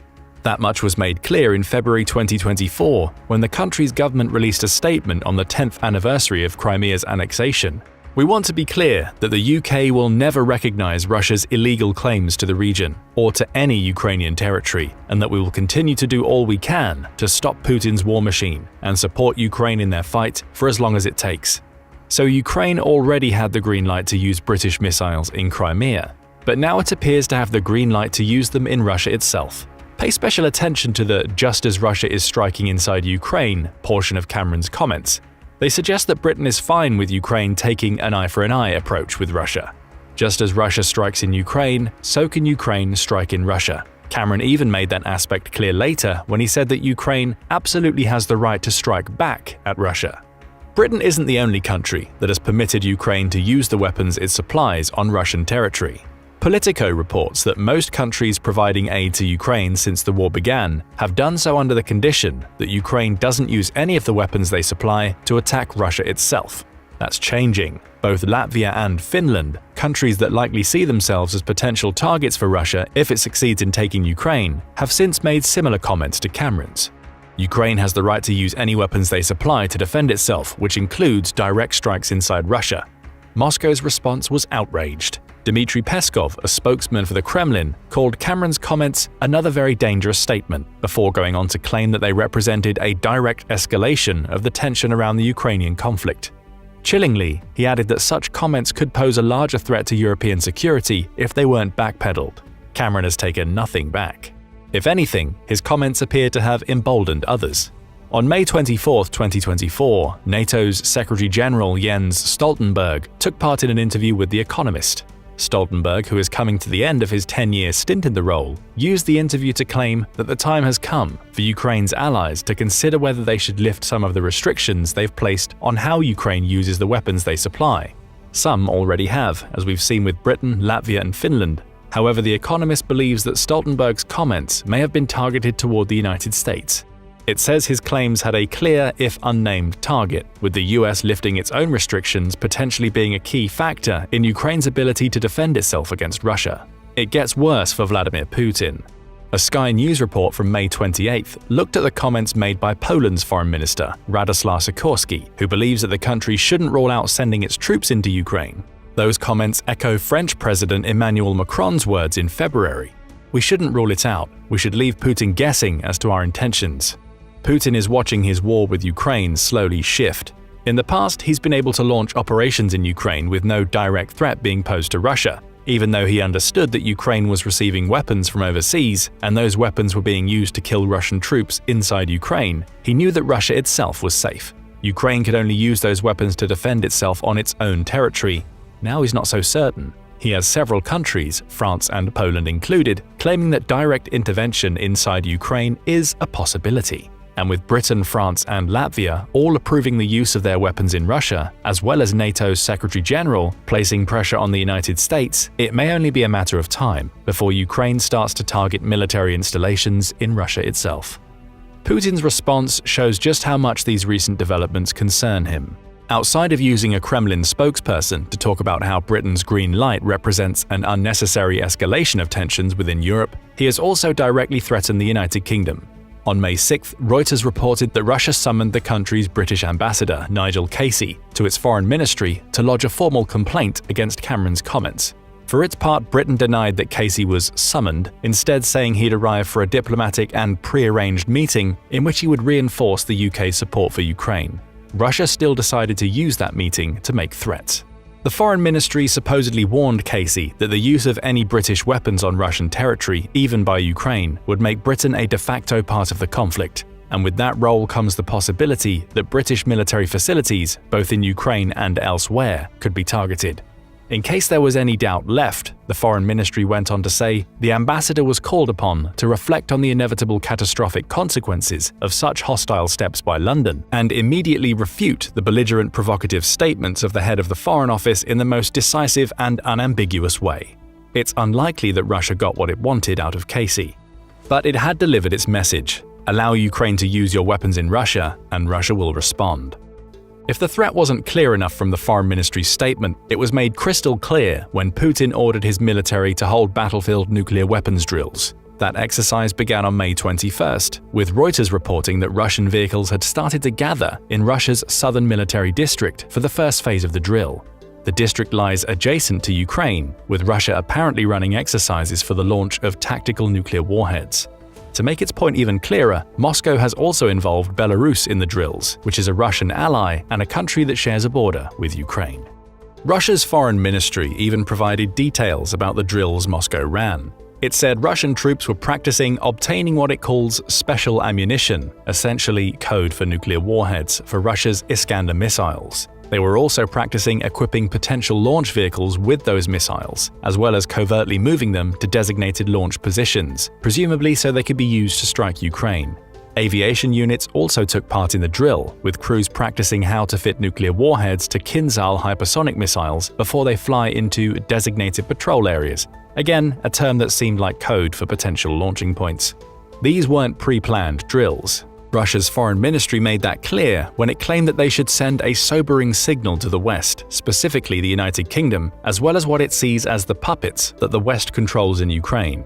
It added, "We hope these drills will cool the hotheads in Western capitals, while helping the countries that have provided the green light to Ukraine to realize the potential catastrophic consequences of the strategic risks they're generating."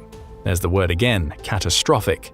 As devastating to Putin as Ukraine getting the okay to use British weapons on Russian soil may be, he's using it as an opportunity to showcase Moscow's power. These drills are a stark reminder to the UK, as well as Ukraine, that Russia has tactical nuclear warheads. They're also a reminder that its troops know how to launch those warheads and that Russia is a far stronger nuclear power than Britain. You could also consider the drills a veiled warning to the United States. Don't bow to NATO pressure, Putin may be telling the US. If you do, we may be forced to turn the Ukraine war into a nuclear conflict that will involve the US if you grant permission to use your weapons on Russian territory. The thing is, you could argue that Ukraine is already using Western weapons to strike Russia on Russian territory. Take Ukraine's attacks on Russian oil refineries as an example. Global Witness points out those attacks started in 2024, essentially allowing Ukraine to create a new front in the war. But it's also here where Ukraine starts to see pushback from its military allies. Though Ukraine considers those refineries to be legitimate military targets, not least because they're believed to supply Russia's military with fuel, the United States has urged Ukraine to halt the attacks. Not because the US is worried about the attacks angering Russia. Rather, the US doesn't want Russian oil refineries going offline to affect global oil prices.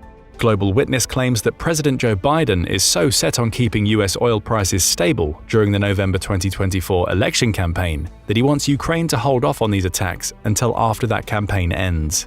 America's Secretary of Defense Lloyd Austin outlined this thought process in April 2024, claiming that any Ukrainian attacks on Russian oil refineries would have a knock-on effect in terms of the global energy situation.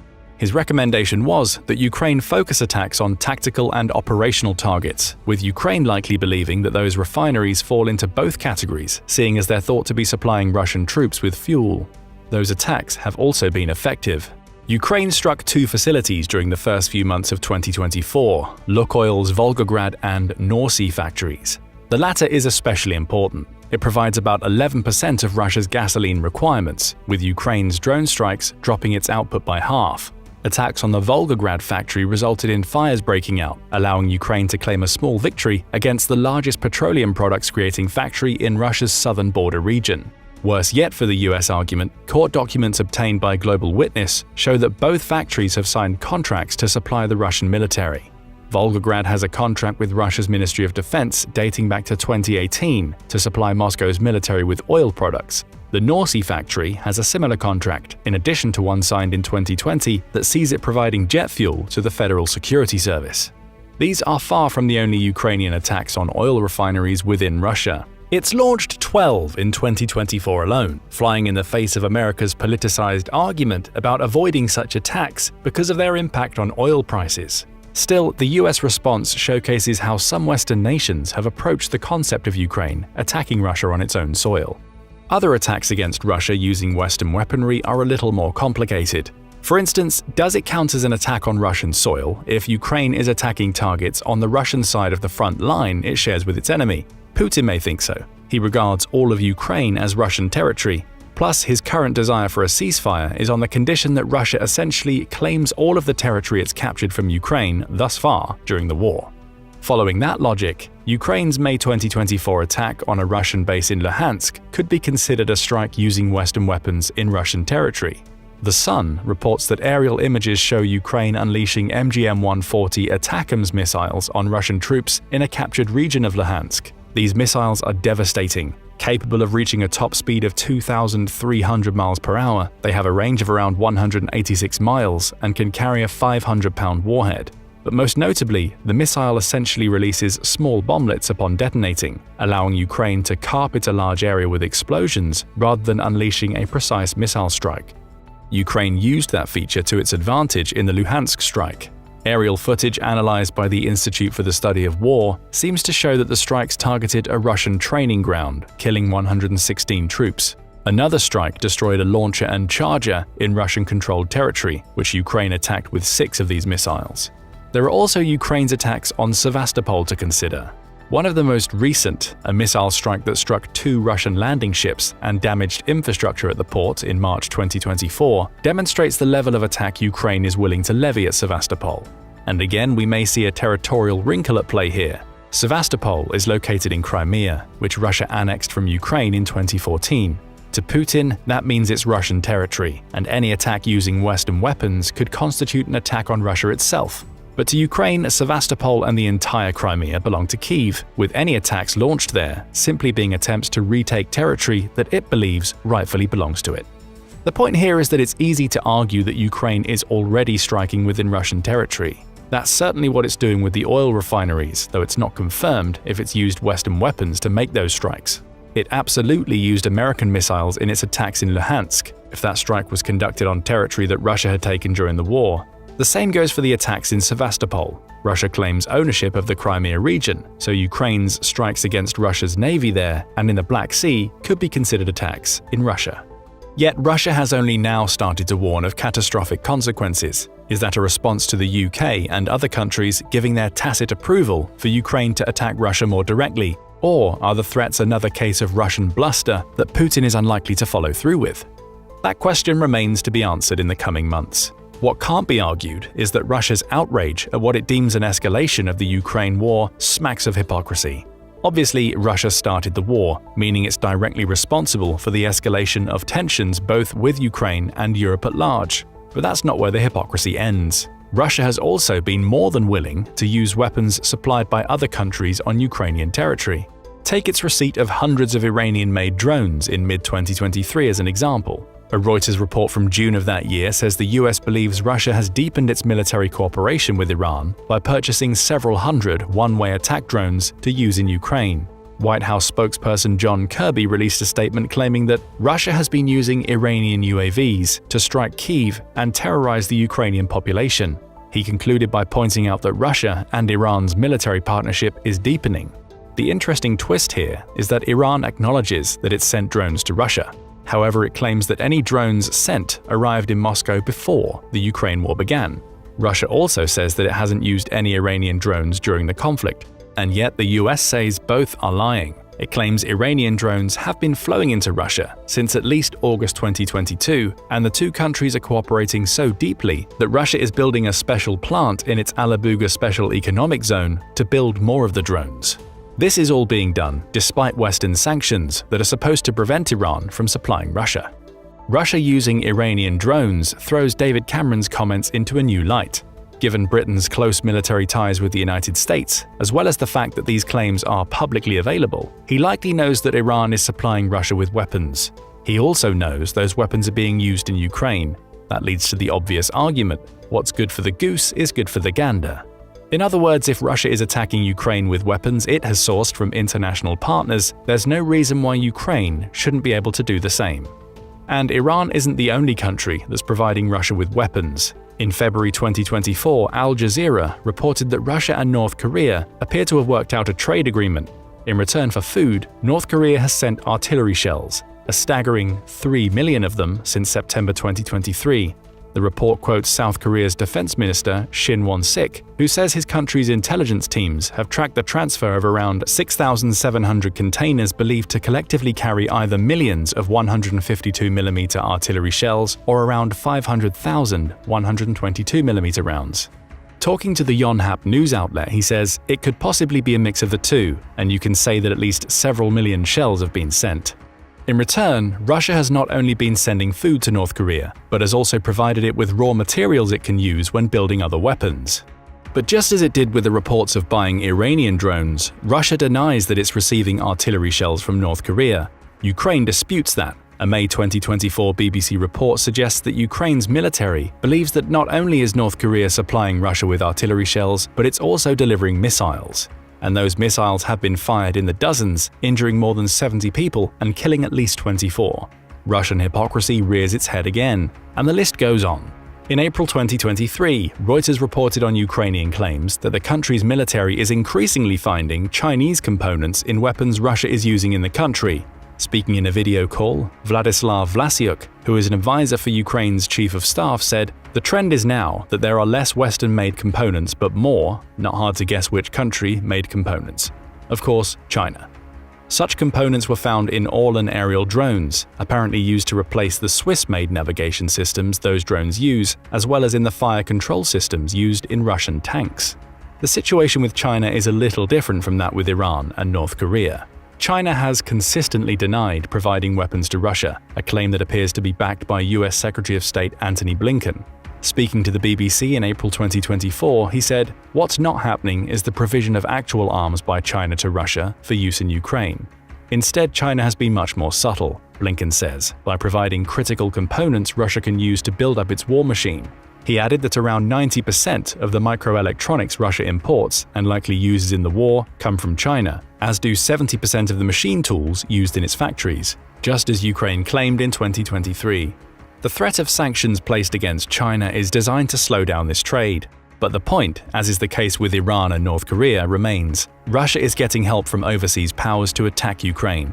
In essence, Russia already appears to be doing precisely what it's telling Ukraine it can't do, using weapons supplied by other countries to attack another country's territory.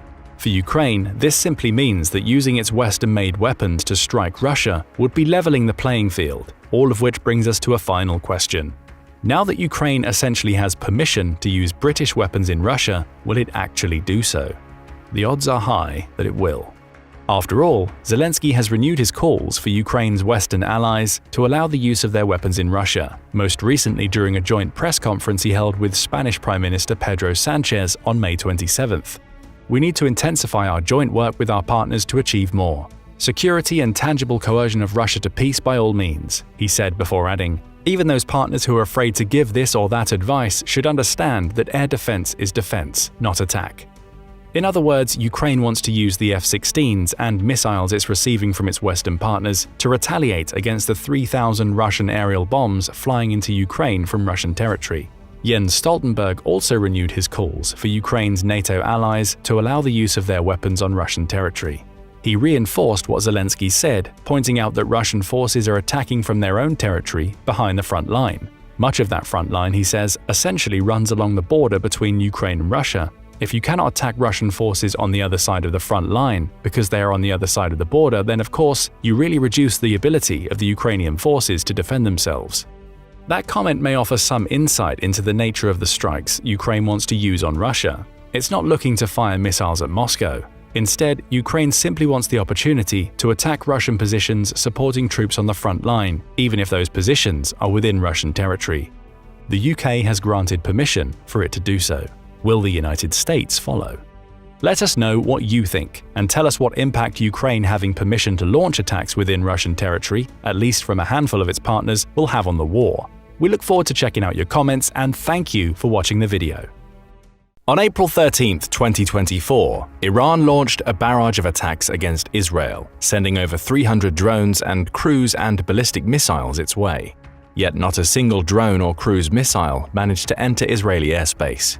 For the most part, Israel has its multi-layered air defense system to thank for this extraordinary success rate. Still, the country wouldn't have been able to pull off this remarkable achievement without a hastily assembled coalition, including the US and the UK, which helped shoot down Iranian drones over Jordan, Iraq, and Syria. The speed and effectiveness at which allies came together to protect Israel brought one question to the forefront: why can't the same level of coordination and support be extended to Ukraine? Ukraine's President Volodymyr Zelensky was the first to pose the question, shortly followed by the German parliament, the famous Bundestag. In a rare feat, both the leading and opposing parties in the Bundestag were in favor of deploying the NATO integrated air defense system to protect Ukrainian airspace. But how would this protection work? Would Germany be the only country to commit resources? And why does Ukraine need so much help in the first place? These are just some of the questions we'll answer as this video progresses. But first, let's see how this important idea started brewing in Germany. The German parliament members, MPs, were actually the first to put this idea forward. It initially came from German military experts like Nico Lange, a senior fellow at the Munich Security Conference, and Lieutenant General Heinrich Braus, a former NATO Assistant Secretary General for Defense Policy and Planning. However, it's the Bundestag that has the power to turn this idea into reality, so it shouldn't be surprising that the proposal only gained significant traction when taken up by German parliament members. As mentioned, and as reported by Frankfurter Allgemeine Zeitung, a German media outlet, both the members of the ruling liberal-left coalition, the Greens and the Free Democratic Party, as well as the members of the opposing Christian Democratic Union, supported the idea of deploying NATO air defense systems to protect Ukrainian airspace. Here's what MPs from these parties had to say on the matter. Markus Faber of the Free Democratic Party discussed the feasibility of Ukrainian protection plans in the long run. He pointed out that there's currently a limited number of air defense systems and missiles available. So according to Faber, step one would be securing a sufficient number of these systems. Only then should the Western allies fully commit to protecting the Ukrainian skies. Roderich Kiesewetter of the Christian Democratic Union explained what kind of effect this commitment would have on Ukraine. According to him, shooting down Russian drones over Ukraine would ease the burden on the Ukrainian air defense and allow it to protect the front. And given how forcefully Russia has been attacking that front in recent times, Ukraine can't afford to miss any opportunity to strengthen its defenses. But how would this strengthening even work? Agnieszka Brugger, the deputy chair of the Greens, explained which part of the Ukrainian airspace could be protected by NATO, as well as which countries should be part of this endeavor. In her words, the air defense systems should be deployed on the borders of countries that border Ukraine, so that they could also protect Ukraine's western regions. Anton Hofreiter, the chairman of the German Committee on European Affairs and a member of the same party, further specified which countries could be expected to help protect Ukraine in the long run. According to Hofreiter, Ukrainian airspace could be protected by systems located on the territory of Poland and Romania. The plan is to establish a safe zone extending some 43 miles into the Ukrainian territory and protect this zone using the NATO Integrated Air Defense System units stationed in these two countries. The NATO Integrated Air and Missile Defense System, NATINAMS for short, is a command and control network that combines the radar, missile systems, and aircraft of NATO member countries to ensure comprehensive air defense coverage and coordination. The Center Allied Air Command of all NATO member countries in Europe is based at Ramstein Air Base in Germany, which coordinates centers spread all over the continent. Both Romania and Poland house an air operations center, the former in Baltic and the latter in Poland, Warsaw Pry. Both countries also have a rather developed complex of radar stations, which makes them ideal candidates for helping to protect Ukrainian airspace. As far as their equipment goes, the Polish Air Force boasts the Backbone system, comprised of 3 NUR-12M and 3 RAT-31DL long-range radars, while the Romanian Air Force possesses 5 ANFPS-117 air search radars distributed across 5 radar stations. But as you probably know, radars alone aren't enough to ensure effective air defense. That's why additional air defense systems would have to be set up on the territory of these two countries. For now, we can only speculate on what these systems might be based on the model used for this proposal, the Iranian attack on Israel. With this in mind, let's look at how this attack unfolded and, more importantly, how it was thwarted. Sometime after midnight on April 13th, the Israeli air raid alerts blasted through the night. Citizens were urged to seek shelter as explosions erupted in the distance. The reason for these alerts lay in the 170 drones, 110 ballistic missiles, and 30 cruise missiles launched by Iran, targeting strategic locations throughout Israel. However, the explosions echoing through the air weren't the sounds of these missiles and drones hitting their target. No, they were the sounds of successful interceptions. Only a handful of the 110 ballistic missiles managed to reach the country, while none of the 170 drones and 30 cruise missiles had the chance. This was made possible by the swift reaction of several countries. The projectiles were fired from Iran's territory, as well as Iraq, Syria, and Yemen. They were intercepted and downed by Israel, the US, the UK, and Jordan. Let's start with Israel. As part of the first line of defense, the country sent the F-35 combat fighters to intercept the projectiles. This was possible due to the fact that most of the projectiles were sent from relatively far away. The shortest distance from Iran to Israel is about 620 miles and includes the airspaces of Iraq, Syria, and Jordan. With this swift action, Israel was able to take out 25 of the 30 cruise missiles outside the country. For any projectile that managed to slip through the first line of defense, Israel used the Aerial Defense Array, a newly installed national air defense system. The system in question has been in place since Hamas attacked Israel on October 7, 2023, and it consists of 3 layers. Layer number 1, the Arrow Missile Defense. The highest tier of the Aerial Defense Array was used to physically intercept long-range ballistic missiles, and it did so successfully, primarily relying on the Arrow 3 exo-atmospheric hypersonic anti-ballistic missiles.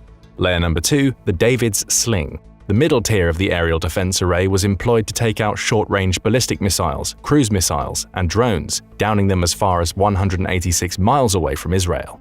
Layer number 3, the Iron Dome system. This system is the reason why none of the 170 drones fired by Iran reached Israeli airspace, let alone any of their targets. Though this system was initially designed to protect cities and strategic sites against unguided rockets, it's recently been upgraded to take out drones as well. A decision that has obviously saved the day in Israel.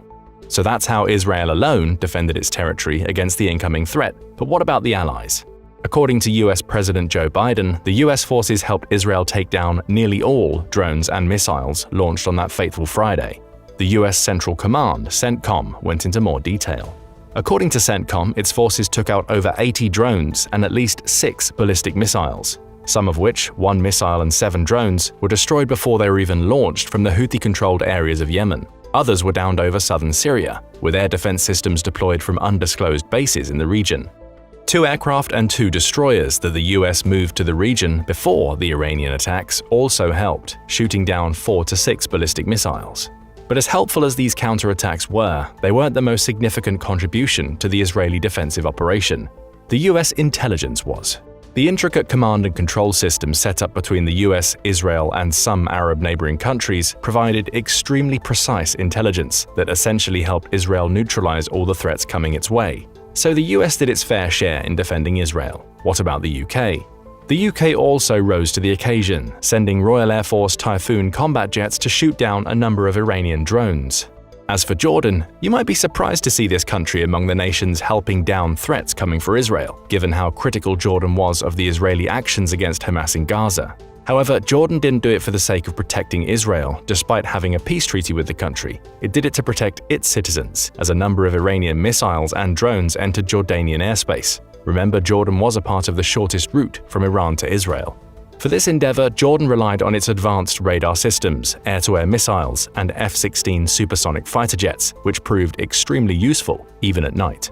France was also involved in the conflict, but there's no official information on whether the country downed any drones or missiles. For now, all that's known is that it helped patrol Israeli airspace. Given how comprehensive the response to the Iranian attacks was, it shouldn't be surprising that only 5 ballistic missiles managed to evade air defenses and impact Israeli territory. 4 of them landed in the Air Force base housing the Israeli F-35 fighter jets, the very same jets used to defend Israel against Iran. The only missile that did any damage hit a runway. The others hit hangars which were either empty or out of use. The 5th ballistic missile did manage to reach Israel, but it didn't reach its intended target, a radar site in the north of the country. So there you have it, a masterclass on how a well-coordinated and multi-layered air defense system, supported by international collaboration and advanced technology, can effectively neutralize a significant missile and drone threat. So what's the issue? Why can't the same be done in Ukraine? Well, for starters, Ukraine's air defense system doesn't even come close to the sophistication and integration of Israel's air defense network. This rang true even before the Russian invasion, but the conflict has further exacerbated the challenges. As Zelensky put it, Ukraine lacks the sufficient air defense equipment to protect the country against the Russian terror. However, he also declared that another, more important element was missing for this defense. the world's determination to protect Ukraine and stand up against Russia in the skies. That's the reason Zelensky asked for allied help to protect the Ukrainian airspace in the first place. As he pointed out, neither Israel nor Ukraine are NATO member countries. So if NATO allies can help protect Israel against missiles and drones, what stops them from doing the same for Ukraine? Unfortunately, the answer is rather simple: a fear of drawing NATO into a war against Russia. Though the Israeli scenario demonstrated that NATO allies can interfere without joining the conflict, it seems that the situation in Ukraine is viewed through a different geopolitical lens. That's why the US and the UK outright refuse to commit any resources to guarding the Ukrainian airspace. As John Kirby, the White House National Security Council Strategic Communications Coordinator, explained the US's refusal to help Ukraine in 7 words: different conflicts, different airspace, different threat patterns. Though he did add that President Biden always made it clear that the US had no plans to directly engage in the conflict in Ukraine. The country is, however, Ukraine's #1 military aid provider by a margin, which means the US provides Ukraine with the necessary weapons to protect its airspace, and this is no small feat. As for the UK, the country's Foreign Secretary David Cameron was a bit more direct when addressing the UK's refusal to help Ukraine shoot down Russian drones. In an interview with LBC, a UK radio station, he outright said that the reason for the refusal lies in the fear of escalating the conflict into a direct confrontation with Russia. His exact words were, "If you want to avoid an escalation in terms of a wider European war, I think the one thing you need to do is avoid NATO troops directly engaging Russian troops. That will be a danger of escalation." Cameron added that using fighter jets to down drones, as the UK did in Israel, isn't always the best option. Air defense systems are more effective. In other words, Ukraine needs air defense systems and not fighter jets. The UK lacks the former, or at least the systems that would make the biggest change, the Patriot surface-to-air missile system. However, a lack of sufficient air defense systems isn't the only reason why Ukraine is desperately asking Germany and other NATO allies for help. The problem also lies in the proliferation of Russian drones. Russia was somewhat slow to adapt drone technology, but it's now making up for it by growing its fleet at an unprecedented rate. This particularly applies to the so-called kamikaze drones, a kind of aerial weapon designed to loiter around a target until it's located and then attack it by crashing into it. Russia is going all out on these drones.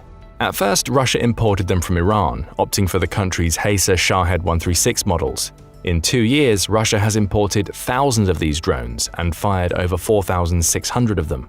With a reported weight of about 440 pounds, they fly as fast as 115 miles per hour and have a flying range between 620 and 1,550 miles. Though the Shahed 136 drones were believed to be extremely cheap for unmanned aerial vehicle technology, a leaked correspondence suggests that Russia has been paying between 193,000 and 290,000 per drone. The former figure applies to batches of 6,000 drones, while the latter is for batches of 2,000 drones bought. That's likely why Russia has set up domestic production facilities that allow it to be substantially less dependent on Iranian drones. According to reports, Russia plans to produce 6,000 of these drones domestically by the summer of 2025. And the more drones that are produced, the more will be launched against Ukrainian targets, depleting the country's anti-drone ammunition. To make matters worse, Russia has also been experimenting with modifying the Shahed 136 to make them even more destructive.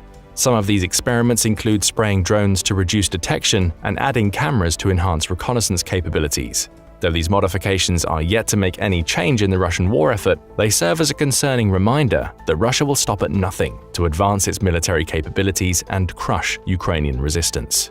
These incessant efforts also include working with Iran on developing new attack drones specifically for the war in Ukraine. The drones, cited as a huge concern for Ukraine, are described as explosive and reconnaissance drones that could potentially seek out high-value targets, including the US and UK multiple-launch rocket systems used on the Ukrainian battlefields. The Shahed 107 drones, as they are called, are roughly 8 feet long, can be launched from a vehicle, and have a flying range of up to 930 miles.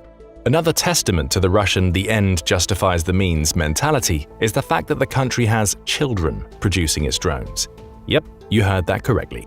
Activists from the cyber resistance group published a series of documents that prove that the previously mentioned Shahed 136 combat drones are manufactured by underage civilians enrolled in the Alabuga Polytech College in the Alabuga Special Economic Zone. In 2024 alone, these unexpected manufacturers are expected to produce 10,000 drone units. To reach this staggering number, over 500 students have been allocated to the drone production project. That's roughly 40% of the total number of students enrolled in 2023, which was 1,209. These students are engaged in various fields of manufacturing, including electric installation, industrial robotics, and numerical control programming. Given Russia's unscrupulous but unyielding efforts in the drone department, it shouldn't be surprising Ukraine needs all the help it can get in the skies. Though to be fair, Ukraine boasts pretty impressive interception rates, given the threat it faces every day. But when it comes to suicide drones, only a 100% interception rate would be considered satisfactory. Why? Because even if a single drone reaches its target, it can unleash devastation and take many lives in the process. Worst of all, the Ukrainian success rate at intercepting drones is gradually decreasing. The first few months of 2024 have been particularly challenging, as Ukraine has stretched its air defense units to their limits, facing an onslaught of Russian drones hitting cities with deadly accuracy and frequency, and Ukraine has only managed to shoot down about 82% of them. This begs the question, how low will this rate go before the Western allies interfere? As things stand, Ukraine can only defend itself against these deadly attacks with their help. The help in question could come in two forms. Number one, the Allies can supply more air defense systems to Ukraine, prioritizing models designed to intercept drones. Number two, the Allies could get involved more directly. They can support Ukrainian efforts to strike crucial targets like air bases, manufacturing facilities, and drone storage sites within Russia.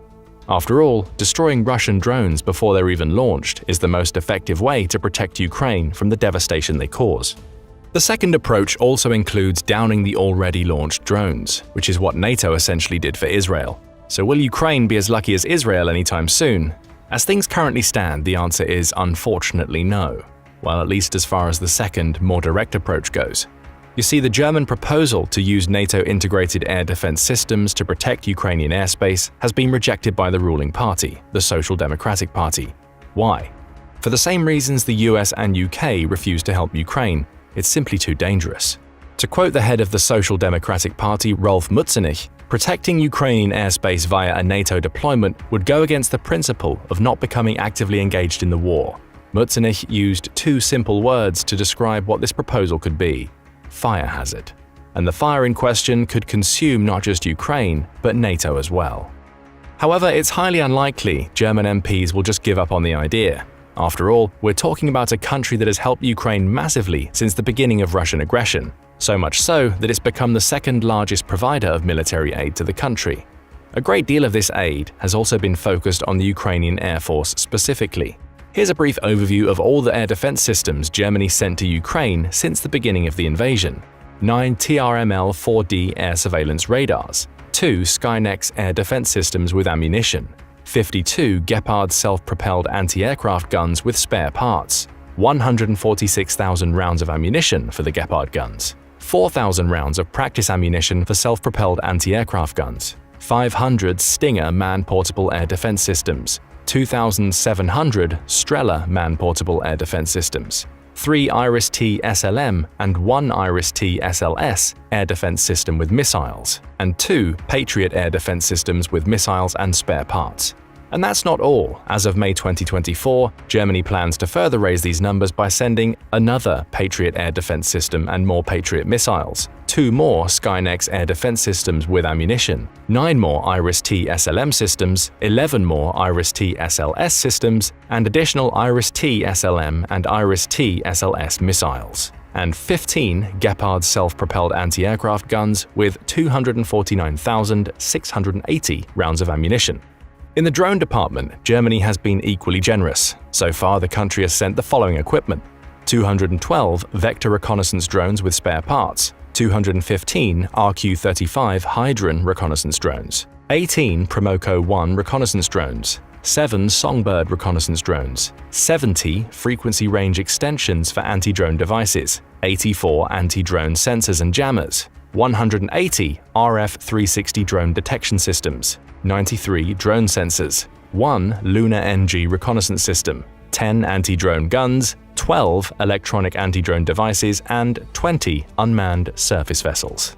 Plus, in the coming months, Germany will send an additional 263 vector drones, 34 Hydron drones, 15 anti-drone sensors and jammers, and 50 unmanned surface vessels. Though each of these pieces of equipment is a lifesaver for Ukraine in its fight to protect its skies, none are arguably as important as the IRIS and Patriot air defense systems. The IRIS systems gifted by Germany have so far demonstrated a 100% kill rate in the Ukrainian war, managing to shoot down all targets, even when facing overwhelming odds. This system has also proven incredibly successful against the notorious Shahed 136 kamikaze drones. One look at the capabilities of the IRIS air defense systems, and these success rates will make perfect sense. The IRIS missile itself has a range of up to 25 miles and can hit targets flying at an altitude of up to 66,000 feet. The system's radar has a detection range of up to 155 miles, which allows it to track targets with high precision. But the best thing about this system is the agility of the IRIS missile. This, paired with an active radar proximity fuse and improved heat-seeking homing, allows the missile to take out fast-moving and small targets like those often seen in Russian attacks on Ukraine. As far as the Patriot air defense system goes, it offers a higher altitude defense against ballistic missiles, aircraft, and drones, sort of like the highest tier of the Israeli aerial defense array. As Ukraine lacks native air defenses, it heavily relies on the Patriot system to safeguard its airspace. According to Zelensky, Ukraine needs about 25 of these systems to successfully do so. However, so far Germany has been the only country that has sent multiple Patriot systems and batteries to Ukraine. Despite Zelensky's pleading with allies to follow in Germany's footsteps, none of the other NATO countries that possess these systems – Greece, the Netherlands, Poland, Romania, Spain, and Sweden – have committed to sending them. As for the US, the country sent one Patriot system in 2022. However, it plans to send more in 2024 as part of a massive aid package. But what makes Germany different from all other allies is, the country hasn't just been sending military aid to Ukraine, it's also been tirelessly pleading with other allies to do so. That's why this current push to use the NATO integrated air defense system to protect Ukraine seems so promising. As mentioned, Germany has been particularly proactive about Ukrainian air defense. In April 2024, the country launched a new initiative to secure more critically needed air defense systems for Ukraine. As Germany's Minister for Foreign Affairs, Annalena Baerbock, puts it, stronger air defenses are a matter of life and death for thousands of people in Ukraine and the best protection for our own security. German Chancellor Olaf Scholz continued these pleas by urging European allies to look at their stocks and provide whatever air defense systems they can to Ukraine. Of course, he highlighted the importance of the Patriot systems, which are the only systems that can counter all Russian attacks, whether via aircraft, missiles, or drones. Now, European countries are facing a choice: meet NATO's capability targets for their own states or provide more aid to Ukraine. However, even NATO seems to be pushing for the second option, joining Germany's efforts. The alliance's Secretary-General Jens Stoltenberg said that sacrificing individual countries' stockpile targets for the sake of aiding Ukraine is the only right choice. For now, it seems that the Netherlands, Czech Republic, and Denmark might be the first to rally behind the proposal. Polish officials have also previously discussed the possibility of aiding Ukraine more directly, but so far no concrete decisions have been made. Though if Germany succeeds in realizing its proposal, Poland will undoubtedly have a major role to play in defending Ukrainian airspace. But what do you think? Do you believe Germany will manage to find a way to protect Ukrainian airspace from drones? And if so, will Russia see this move as a clear message that Ukraine isn't alone, or just as an invitation to start an all-out war? And finally, which countries besides Germany will risk this all-out war to help Ukraine? Share your thoughts and theories in the comments section below. Now go and check out how the German military will become Europe's most powerful, or click this other video instead. Ukraine has been on a knife edge in its war with Russia over the last year. During that time, it's been forced to confirm that its counteroffensive, which was designed to push Vladimir Putin's troops back, had failed, and it's been gradually losing territory to the Moscow steamroller. Russia has been taking ground. Avdiivka represents perhaps the largest victory for Putin over the last year of the war. The city, which Ukraine had transformed into a fortress, fell in 2024 after Moscow committed wave after wave of attack beginning in October 2023. Putin hailed the taking of Avdiivka as being hugely important for Russia, not least because controlling the city means Ukraine loses its main route into Donetsk. Along with that victory, Russia has made some serious inroads into Bakhmut, as well as taking several villages around Zaporizhia. Some commentators say there's now a stalemate on the front lines. That's not the case. Russia is advancing thanks to its ability to constantly bombard Ukrainian positions with artillery and troops. The war of attrition has been playing out in Putin's favor, not least of which because he has the funds to support his war effort at a time when Ukraine has started to run low. But that's all changed. And with that comes the possibility that Ukraine could be on the verge of destroying Putin's ambitions. All of which brings us to the key questions we'll answer in this video. What's the seismic change that's happened that will allow Ukraine to finally push back against Russia? And perhaps more crucially, what does this mean for Putin's ambitions, not just in Ukraine, but the rest of Europe? The answer to the first of those questions is simple. Both the United Kingdom and the United States have approved massive aid packages that are going to be a major help to Ukraine in the months to come. We'll start with the UK's package. On April 23, 2024, UK Prime Minister Rishi Sunak travelled to Poland for a meeting in which he aimed to strengthen the country's security ties with one of Europe's emerging military nations. During that meeting, he announced that the UK had approved a £500 million, approximately $620 million, aid package that would account for the country's largest ever delivery of military equipment to a wartime ally.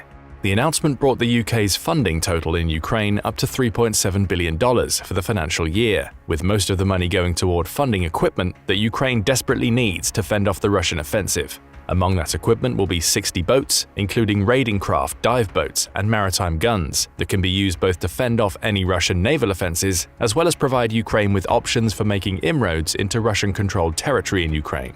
The UK will also provide 400 military vehicles split between 78 all-terrain vehicles, 160 Husky vehicles, which come with protective armour, and a further 162 armoured vehicles of different types. Plus, the UK will bolster Ukraine's missile stocks. The money will pay for 1,600 air defense and strike missiles that may help Ukraine deal with Russia's constant bombardments. Add to that a small number of Storm Shadow long-range guided missiles, which are capable of traveling for about 150 miles, providing Ukraine with the ability to strike Russian targets from a great distance, and you have a comprehensive equipment package. And that's not all. The UK will also provide Ukraine's ground soldiers with 4 million rounds of small arms ammunition, as well as support from its engineering industry. There's also mention of supplying drones in the press release announcing the aid package. The UK's Defence Secretary Grant Shapps was bullish when speaking about the package, pointing out that the UK was the first to provide Ukraine with modern tanks, long-range missiles, and NLAW anti-tank missiles. Now we are going even further. We will never let the world forget the existential battle Ukraine is fighting, and with our enduring support, they will win. Those are big words.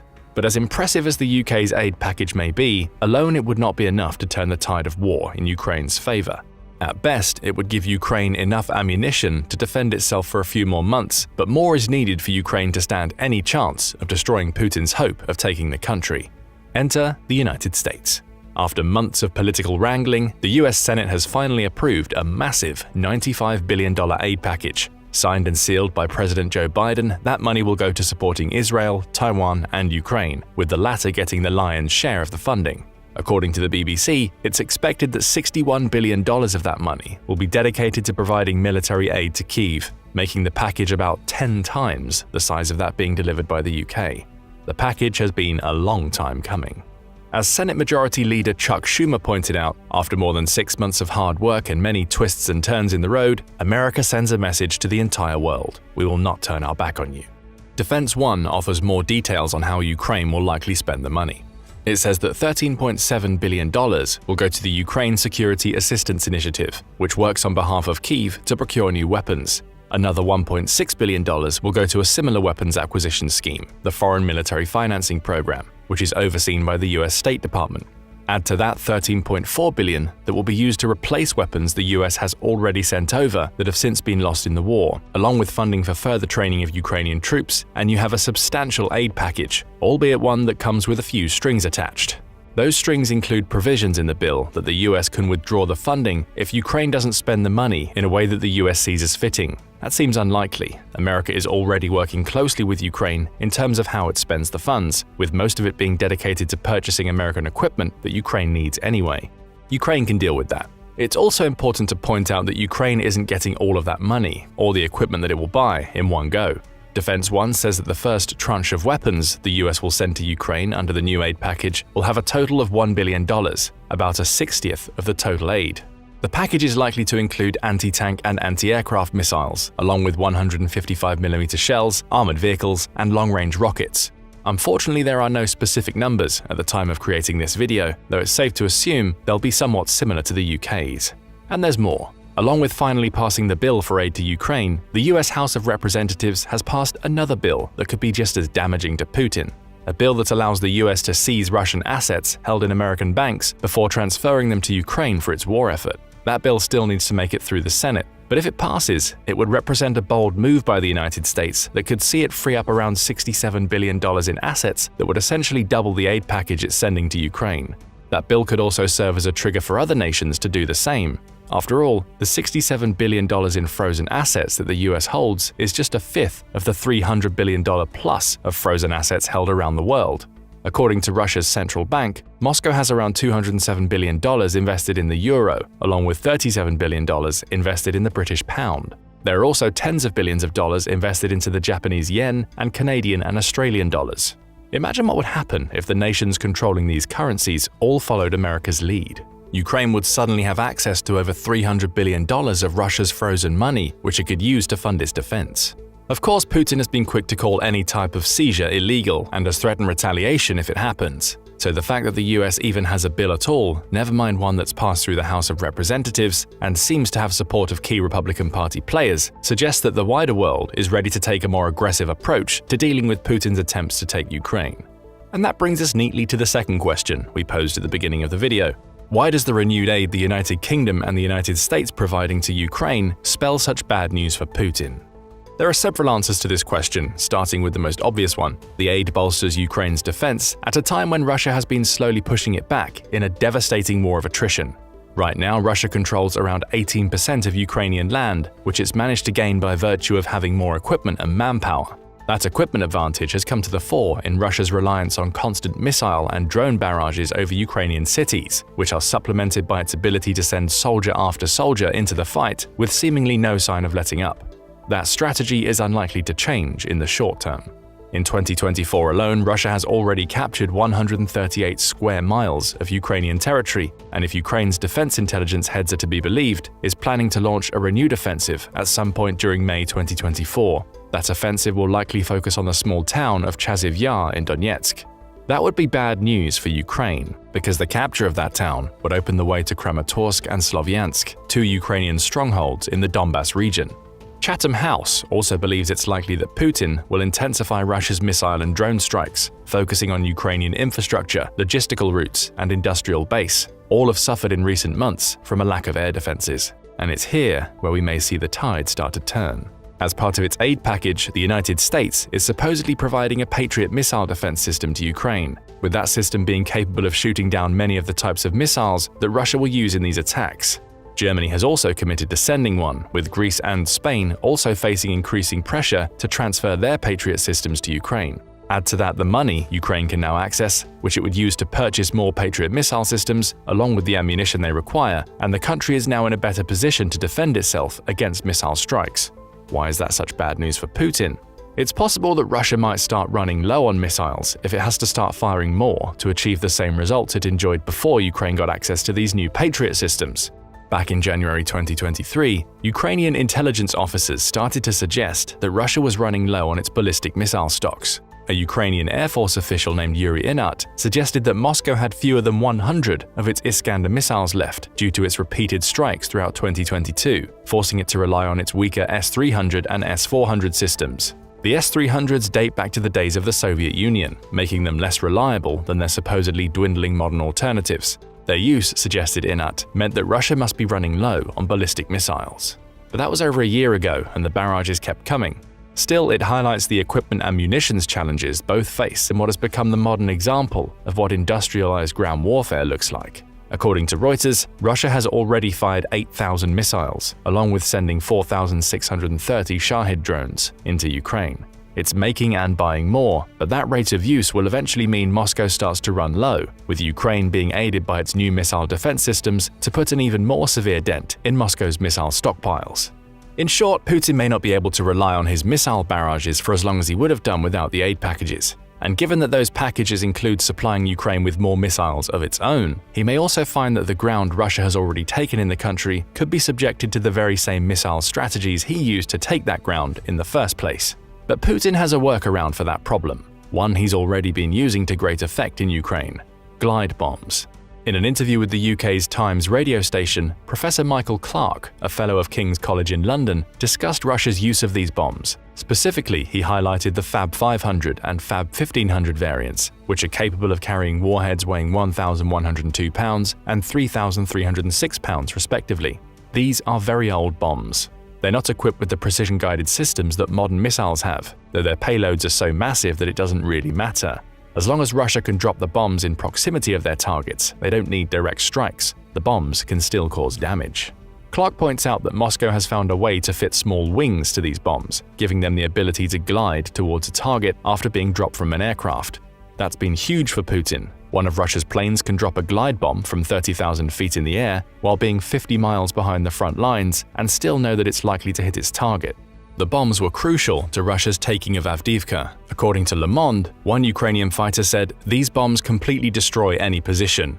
All buildings and structures simply turn into a pit after the arrival of just one KAB, a term used for the glide bombs.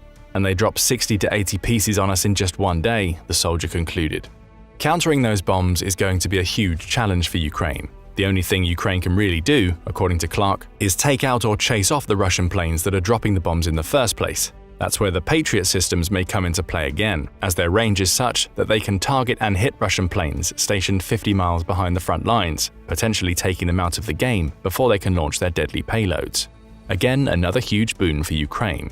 If it's able to get its hands on more fighter jets, the Netherlands will provide it with 6 that were previously meant for sale in the US, as of a February 2024 report. It could even take the fight to those bomb-dropping planes.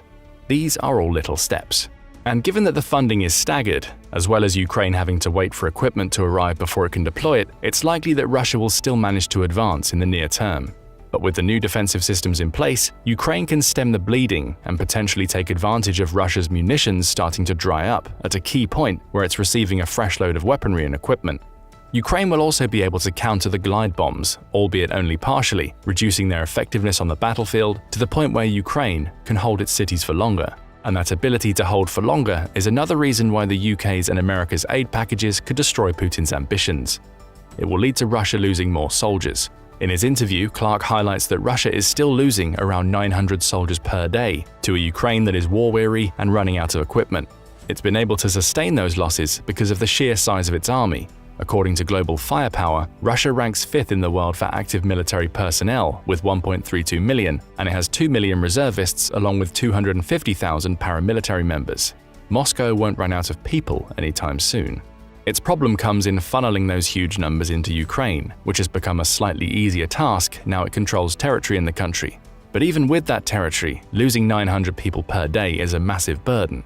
Now that Ukraine has enough money to purchase more artillery shells and small arms ammunition, its ground troops will be able to kill even more of Putin's soldiers. That doesn't necessarily mean Ukraine will be able to force a counterattack with this funding, according to Clarke. But it does mean that Russia will be forced to sustain higher losses than it has over the last few months, potentially weakening its hold on territory it's taken during 2023 and the first part of 2024. In short, Ukraine now has what it needs to start pushing Russia back. And that gives Ukraine 2 things that it hasn't had in a long time: breathing room and the ability to plan for the future. Now that it's better able to fend off attacks, Ukraine's frontline forces won't be in the state of panic and chaos that Russia has placed them under for much of 2024. They'll be able to launch coordinated attacks with the equipment to back them up, as well as better coordinate their defenses against Russian assaults. Clarke speculates that this could slow down the Russian advance to the point where the war returns to the stalemate position it seemed to be during the beginning of 2023, giving Ukraine valuable time to plan how to use its new resources both to defend and attack. As for the control issue, Ukraine now has stability in terms of knowing what's coming in and where. It knows that the UK is going to deliver 60 boats, 400 vehicles, and 1,600 missiles, with that knowledge allowing it to plan ahead on how to maximize that equipment rather than being in a position where it has to constantly scramble to react to Russian attacks. The same will go for America's military aid package. It all feeds into giving Ukraine more control in the conflict and buoys the morale of troops that have been seeing their supplies constantly dwindling over the past year. That's not what Putin wants. As Clarke points out in the Radio Times interview, Putin's strategy has been to slowly put the squeeze on Ukraine by forcing it to face up to what felt like insurmountable odds. He knew Ukraine was running low on equipment. All he had to do was keep pushing, slowly but surely, perhaps to the point where he could force a political crisis in the country. That crisis may have been the ousting of Ukraine's President Volodymyr Zelensky and opening the door to a new leader who was sympathetic to Putin's ambitions. A leader who might hand over the territory Russia has already captured to keep the peace. That's not going to happen anymore, at least not for the next year, according to Clark. He highlights these new aid packages could restore Ukraine to the point where it's again able to expend the 10,000 artillery shells it was using to keep Russia at bay near the beginning of the war, creating a stalemate situation again right as Russia looks set to push deeper into Ukraine. Clark believes that Putin thought that the aid packages, particularly the one from the United States, wouldn't get through the Senate. Now he faces a situation where Ukraine has a renewed flow of supplies that will increase troop morale and could lead to Russia's soldiers facing a much harder fight than they faced for the last year. Does that mean Putin will be forced to leave Ukraine? Not necessarily. But there's another element to this aid package that is huge for the potential outcome of the war and may play the biggest role in destroying Putin's ambitions. It's a sign that the rest of Europe is waking up to the threat that Russia poses. Take the UK as a perfect example. When speaking about the country's most recent $620 million package, Rishi Sunak made it clear that the package represented the UK getting on a war footing for the first time in decades. The aid pledge came with another that would see the UK increase its defense spending to 2.5% of GDP, amounting to around $93 billion over the next 6 years, with Sunak calling it the biggest strengthening of our national defense for a generation. He went on to point out that the world is the most dangerous it's been since the end of the Cold War, while warning against taking a complacent approach that would see Russia take Ukraine and potentially turn its attention to other European countries. The country also intends to invest around $12 billion into ammunition production, likely as a result of having seen Russia's tactics in Ukraine. There are signs of the British war machine starting to activate elsewhere. Beyond sending aid to Ukraine, the UK has also announced that it intends to deploy some of its Typhoon fighter jets to Poland, giving Poland more options when it comes to policing its skies. It's not outside the realms of possibility that those jets will be there to keep an eye on what Russia does should it take Ukraine. After all, as AP News points out, Poland has already seen Russian incursions into its airspace since the war in Ukraine began. Even more worrying for Putin is that it's not just the UK that's on notice. The rest of Europe is quickly figuring out that the Russian war machine might target them next. Before the UK and the US announced their aid bills, the EU had agreed to send $53 billion in financial support between 2024 and 2027. Rather than being dedicated to funding military equipment, the EU said the money could be used to keep the country's administration running. More bad news for Putin, as well as paying for salaries, pensions, and public services. So there's funding coming from two fronts, military and civilian aid, that could strengthen Ukraine in its fight against Russia. America's substantial aid package also places pressure on many European countries to follow suit with packages of their own. Estonia, Lithuania, and Latvia have contributed massive amounts already, with the latter having committed 1.5% of its GDP to Ukraine, with Estonia and Lithuania committing 1.8%. Germany is delivering a Patriot system to Ukraine, as mentioned earlier, with the country already having established itself as the biggest supplier of military aid to Ukraine behind the United States. And of course, we have France's President Macron talking about the possibility of sending NATO troops into Ukraine to fight Russia is still on the table, even if the rest of NATO's leaders claim that's an impossibility. These are far from the only examples, but all prove that Europe is increasingly concerned about Putin's ambitions, both for Ukraine itself and for the rest of the continent, should he succeed in taking Ukraine. Again, that's not what Putin wanted. His invasion of Ukraine was meant to be a smash and grab. The country was supposed to roll over in a matter of months, accept that it would become part of Russia, and the rest of Europe would just have to deal with it.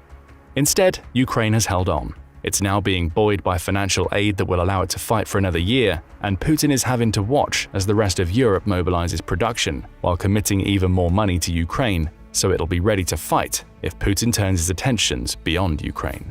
It all adds up to Russia potentially losing steam in Ukraine. Putin has already responded by threatening to increase the rate of missile strikes in Ukraine in response to America's aid bill passing. Through his defense minister Sergei Shoigu, Putin said that Russia will increasingly target storage bases and logistics centers for Western weapons in response. Russian propaganda has also started the nuclear weapons conversation again, with Newsweek reporting on April 29th that state TV channel Russia 1 news anchor Dmitry Kiselyov has talked about Russian nuclear launches on the air.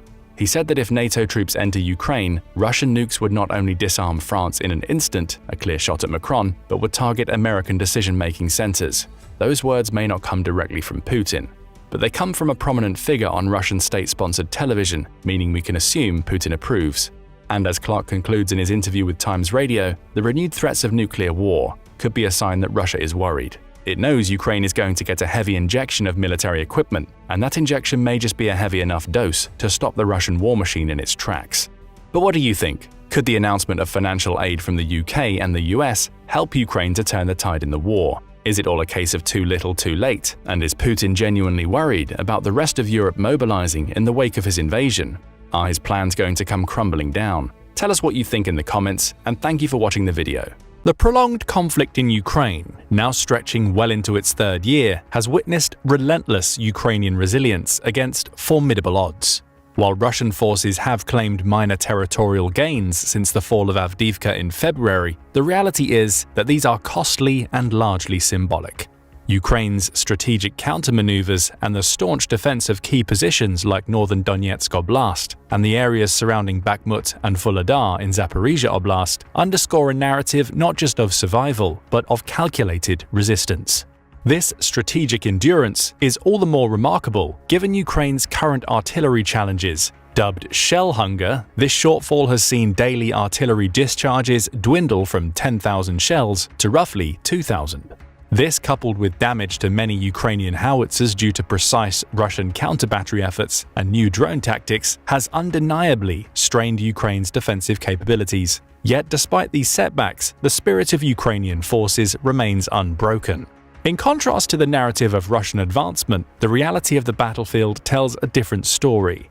Russian forces, despite an extensive artillery arsenal and support from rogue states like North Korea, are achieving only marginal gains at an unsustainable cost.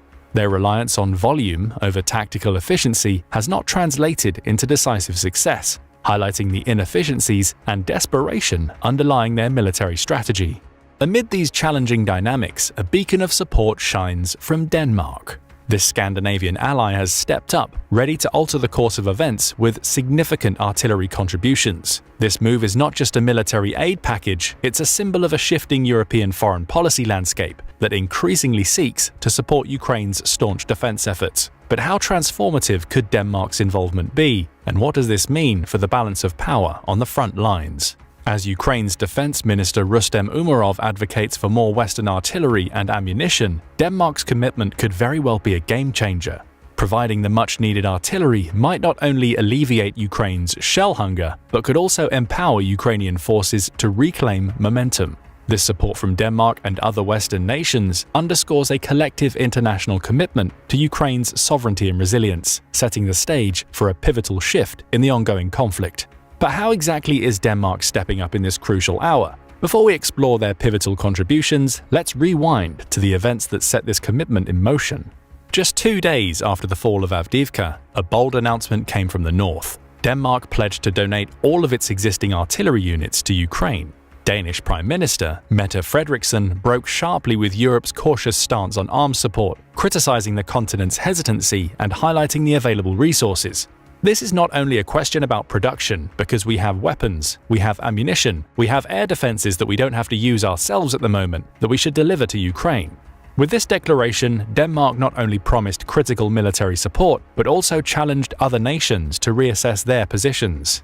You see, to prove the point that such a donation would not be crippling to its arsenal, Denmark's Ministry of Defense said it was in the process of acquiring new military capabilities on a rapid basis to make up for the loss of units. In Munich, Frederiksen also stressed the importance of not waiting for a politically divided United States to take the lead on supplying the Ukrainians. It doesn't matter what the US comes up with. We Europeans have to defend ourselves. This is a war on the European continent.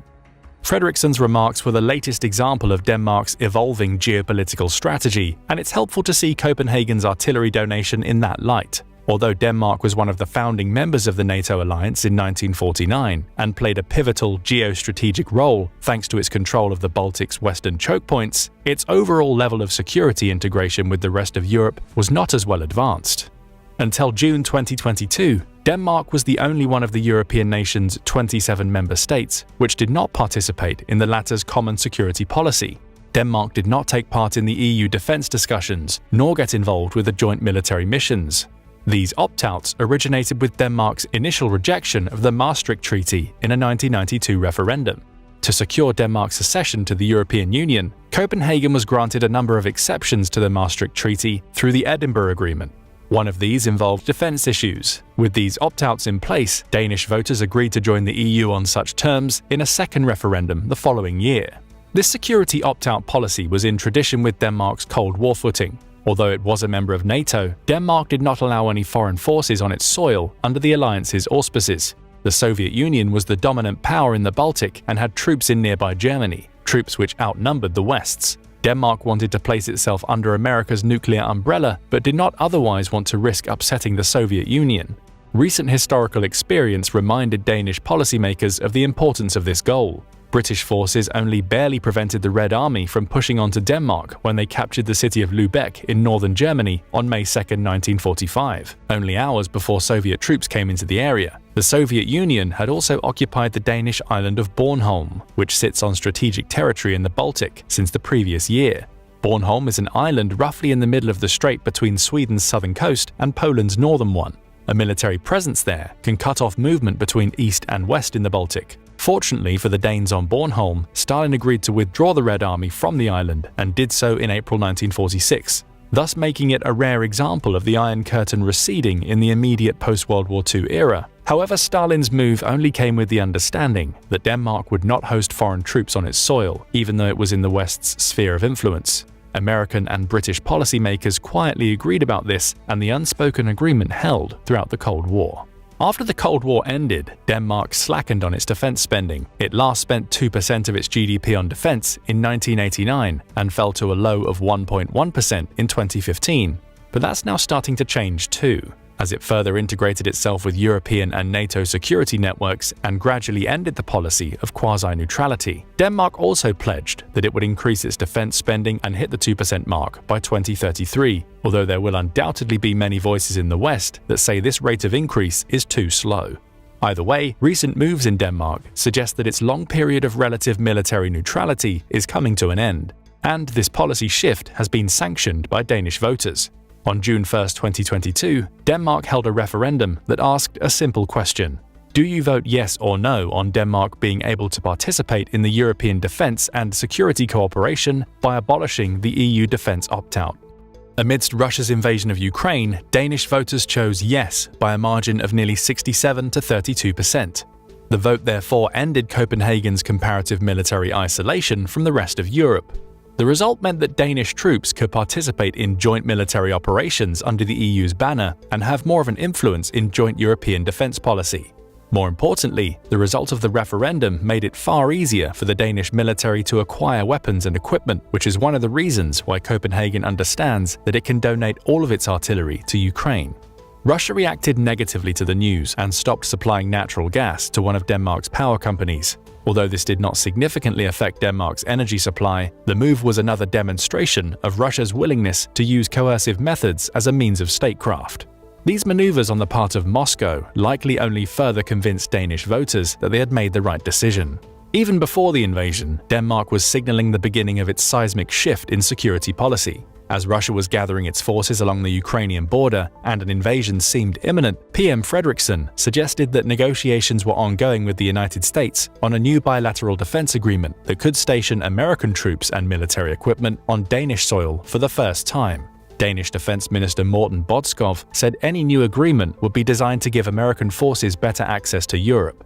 The agreement would also likely allow for more cross-training between American and Danish troops, and perhaps more importantly, could make acquiring new military equipment and ammunition easier for the Danes. Once it joined the broader European defense community, Denmark demonstrated its disproportionate willingness to supply Ukraine. It's one of the major donors of F-16 fighter jets, supplying the Ukrainians with 19 of them, which should be sent out by 2025. This is the broader context behind Denmark's more recent decision to donate all of its artillery to Ukraine. Copenhagen's donation of artillery amounts to a small sum, as it has no MLRS units or towed artillery. Rather, the GFI lists Denmark as having 19 self-propelled artillery units, with 15 of them being in a state of readiness. These units are the French-made Caesar self-propelled howitzer.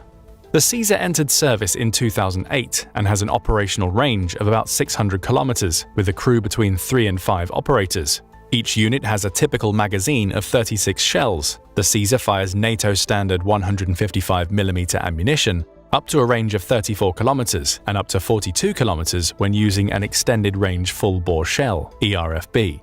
These rounds were originally designed by the Canadian artillery engineer Gerard Bull, who became famous for working on the concept of Saddam Hussein's Project Babylon superguns, Big Babylon and Baby Babylon.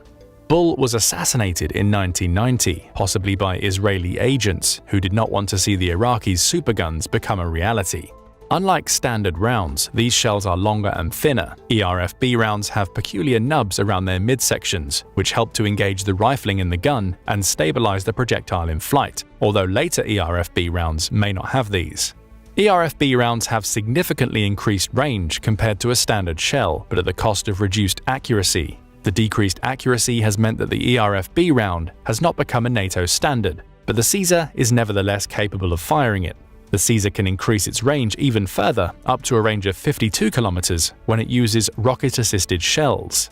Each Caesar costs about $7.5 million per unit, but the pricing depends on individual contracts.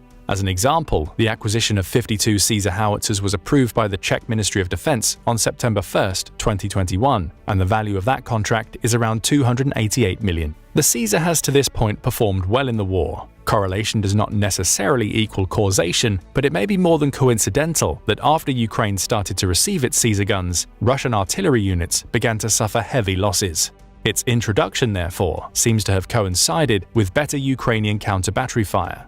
At the height of the Ukrainian gunners' effectiveness, the Russians were supposedly losing between 20 and 40 artillery systems per day. Unfortunately for the Ukrainians, the Caesar was not enough to turn the tide, as the Russians dug in with the benefit of the most elaborate network of fortifications seen in Europe since the First World War. Ukraine's Zaporizhia campaign failed to reach even its first objective, the road junction at Tokmak. As of April 2024, the Oryx blog lists a visually confirmed 8 losses of Caesar units. 5 have been destroyed and 3 damaged. Denmark's donation of its 19 Caesars comes amid new French donations of the unit. Sensing the desperate shortage of artillery for the Ukrainians, France announced in January that it intended to deliver an additional 78 Caesar units to Ukraine and sought €280 million to assist with 60 of these. While Denmark was already sending all of its Caesar artillery units to Ukraine by April 2023, Fredriksson's remarks in Munich were an announcement that it would be sending a different system there too. In addition to the Caesar units, Denmark has 21 X-21 Cardon mortars, which will now be on their way to Ukraine. The Cardon was originally created in Israel and can be chambered to fire 81 or 120mm shells. The 120mm Cordon is muzzle-loaded, but despite this, the mortar has a burst rate of 16 rounds per minute and a sustained rate of fire of around 4 rounds per minute.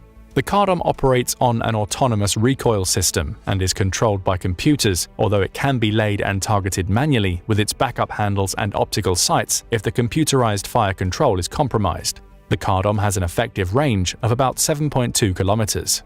To improve accuracy, the Danes decided to equip their Cardon mortars with MVRS 700SC muzzle velocity radar systems manufactured by their domestic Weibel company. This system takes account of atmospheric conditions like temperature and humidity, which influence the conditions in the barrel and therefore the muzzle velocity of the mortar's round, which in turn influences the accuracy of its fire. The MVRS 700SC's presence allows the Danish Cardon systems to compensate for environmental conditions and improve their accuracy. This radar system is integrated with the Cardon's computerized fire control system through an antenna and a processor. The Danes received the Cardon in 2019 and specifically sought to use it as mobile firepower. Following Russia's original intervention in Ukraine in 2014, one of the lessons Denmark took away was the vulnerability of artillery to counter battery fire thanks to radar and drone detection. To adapt to this reality, the Danes decided to integrate the Israeli Cardon mortar with their new Piranha 5 armored personnel carrier. The integration better allows the Cardon to deliver fire support and then move away before the enemy can spot it and retaliate. Denmark's decision to send its entire artillery force to Ukraine is the latest sign of a gradually changing philosophy among the Western powers. As the war commenced, Western nations were cautious about escalating the conflict, hesitating to supply Ukraine with high-impact weaponry such as long-range ballistic and cruise missiles. This cautious stance began to shift dramatically in 2023, marked by significant support, including main battle tanks, cluster bombs, Storm Shadow cruise missiles, and the pivotal American ATACMS for Ukraine's HIMARS units. Despite these substantial commitments, which initially raised concerns about escalation, the successful utilization of these systems by Ukraine in 2022 helped to alleviate fears, shifting the focus toward the potential depletion of Western arsenals. Years of peace, along with a focus on counterterrorism, had not prepared the West for the intense demands of modern, high-intensity warfare, where sophisticated ammunition is consumed at an alarming rate. This concern is compounded by the complexity and vulnerability of the supply chains needed to produce and distribute modern precision munitions. Yet the Danish Prime Minister Mette Frederiksen argued that supporting Ukraine, even at the expense of Western stockpiles, was a strategic necessity. In her view, a Russian defeat in Ukraine would ultimately enhance Western security more reliably than maintaining large arsenals at home. While Denmark's contribution of artillery might not decisively tip the scales of the war, Frederiksen hoped her bold move would catalyze broader European support, encouraging a more substantial collective effort. This hope seemed to be materializing when, at a Munich conference, Czech defense official Jan Jiras revealed that 800,000 artillery shells could be procured from non-Western stockpiles for Ukraine at a cost of $1.5 billion, proposing a feasible solution to swiftly bolster Ukraine's artillery capabilities. His announcement underscored a growing willingness among European nations to find innovative ways to support Ukraine's defense and maintain the momentum in its counteroffensive efforts. On March 8th, Czech President Petr Pavel announced that a group of 18 countries had funded the purchase of all of those shells in full. Germany alone would buy 180,000 rounds with a price tag of $618 million, which amounted to 40% of the total.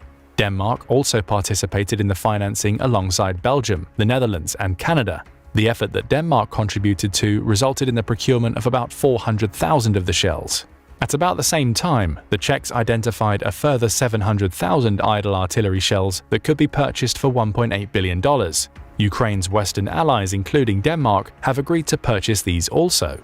Thanks to Europe's collective efforts, Ukraine's artillery and shell shortage looks like it will end by this summer. When the Czech-brokered ammunition begins to arrive, the expected date of delivery is June. As the summer matures, Ukraine might begin to fire around 6,000 shells per day, 3 times as many as now. The number might grow further to 10,000 per day, now that the divided United States Congress has decided to deliver additional aid. Ukraine's shell hunger is about to end. And the way in which it will come to an end is an item of evidence in favor of PM Frederiksen's notion of the need for Europe to take the lead in its own defense. For her, defeating Russia in Ukraine now, even if it means a depletion of valuable military stockpiles at home, is a preferable option to using those weapons in a future on one's own doorstep in another, worse conflict down the line. But will the rest of Europe follow suit? Do you agree with PM Frederiksen?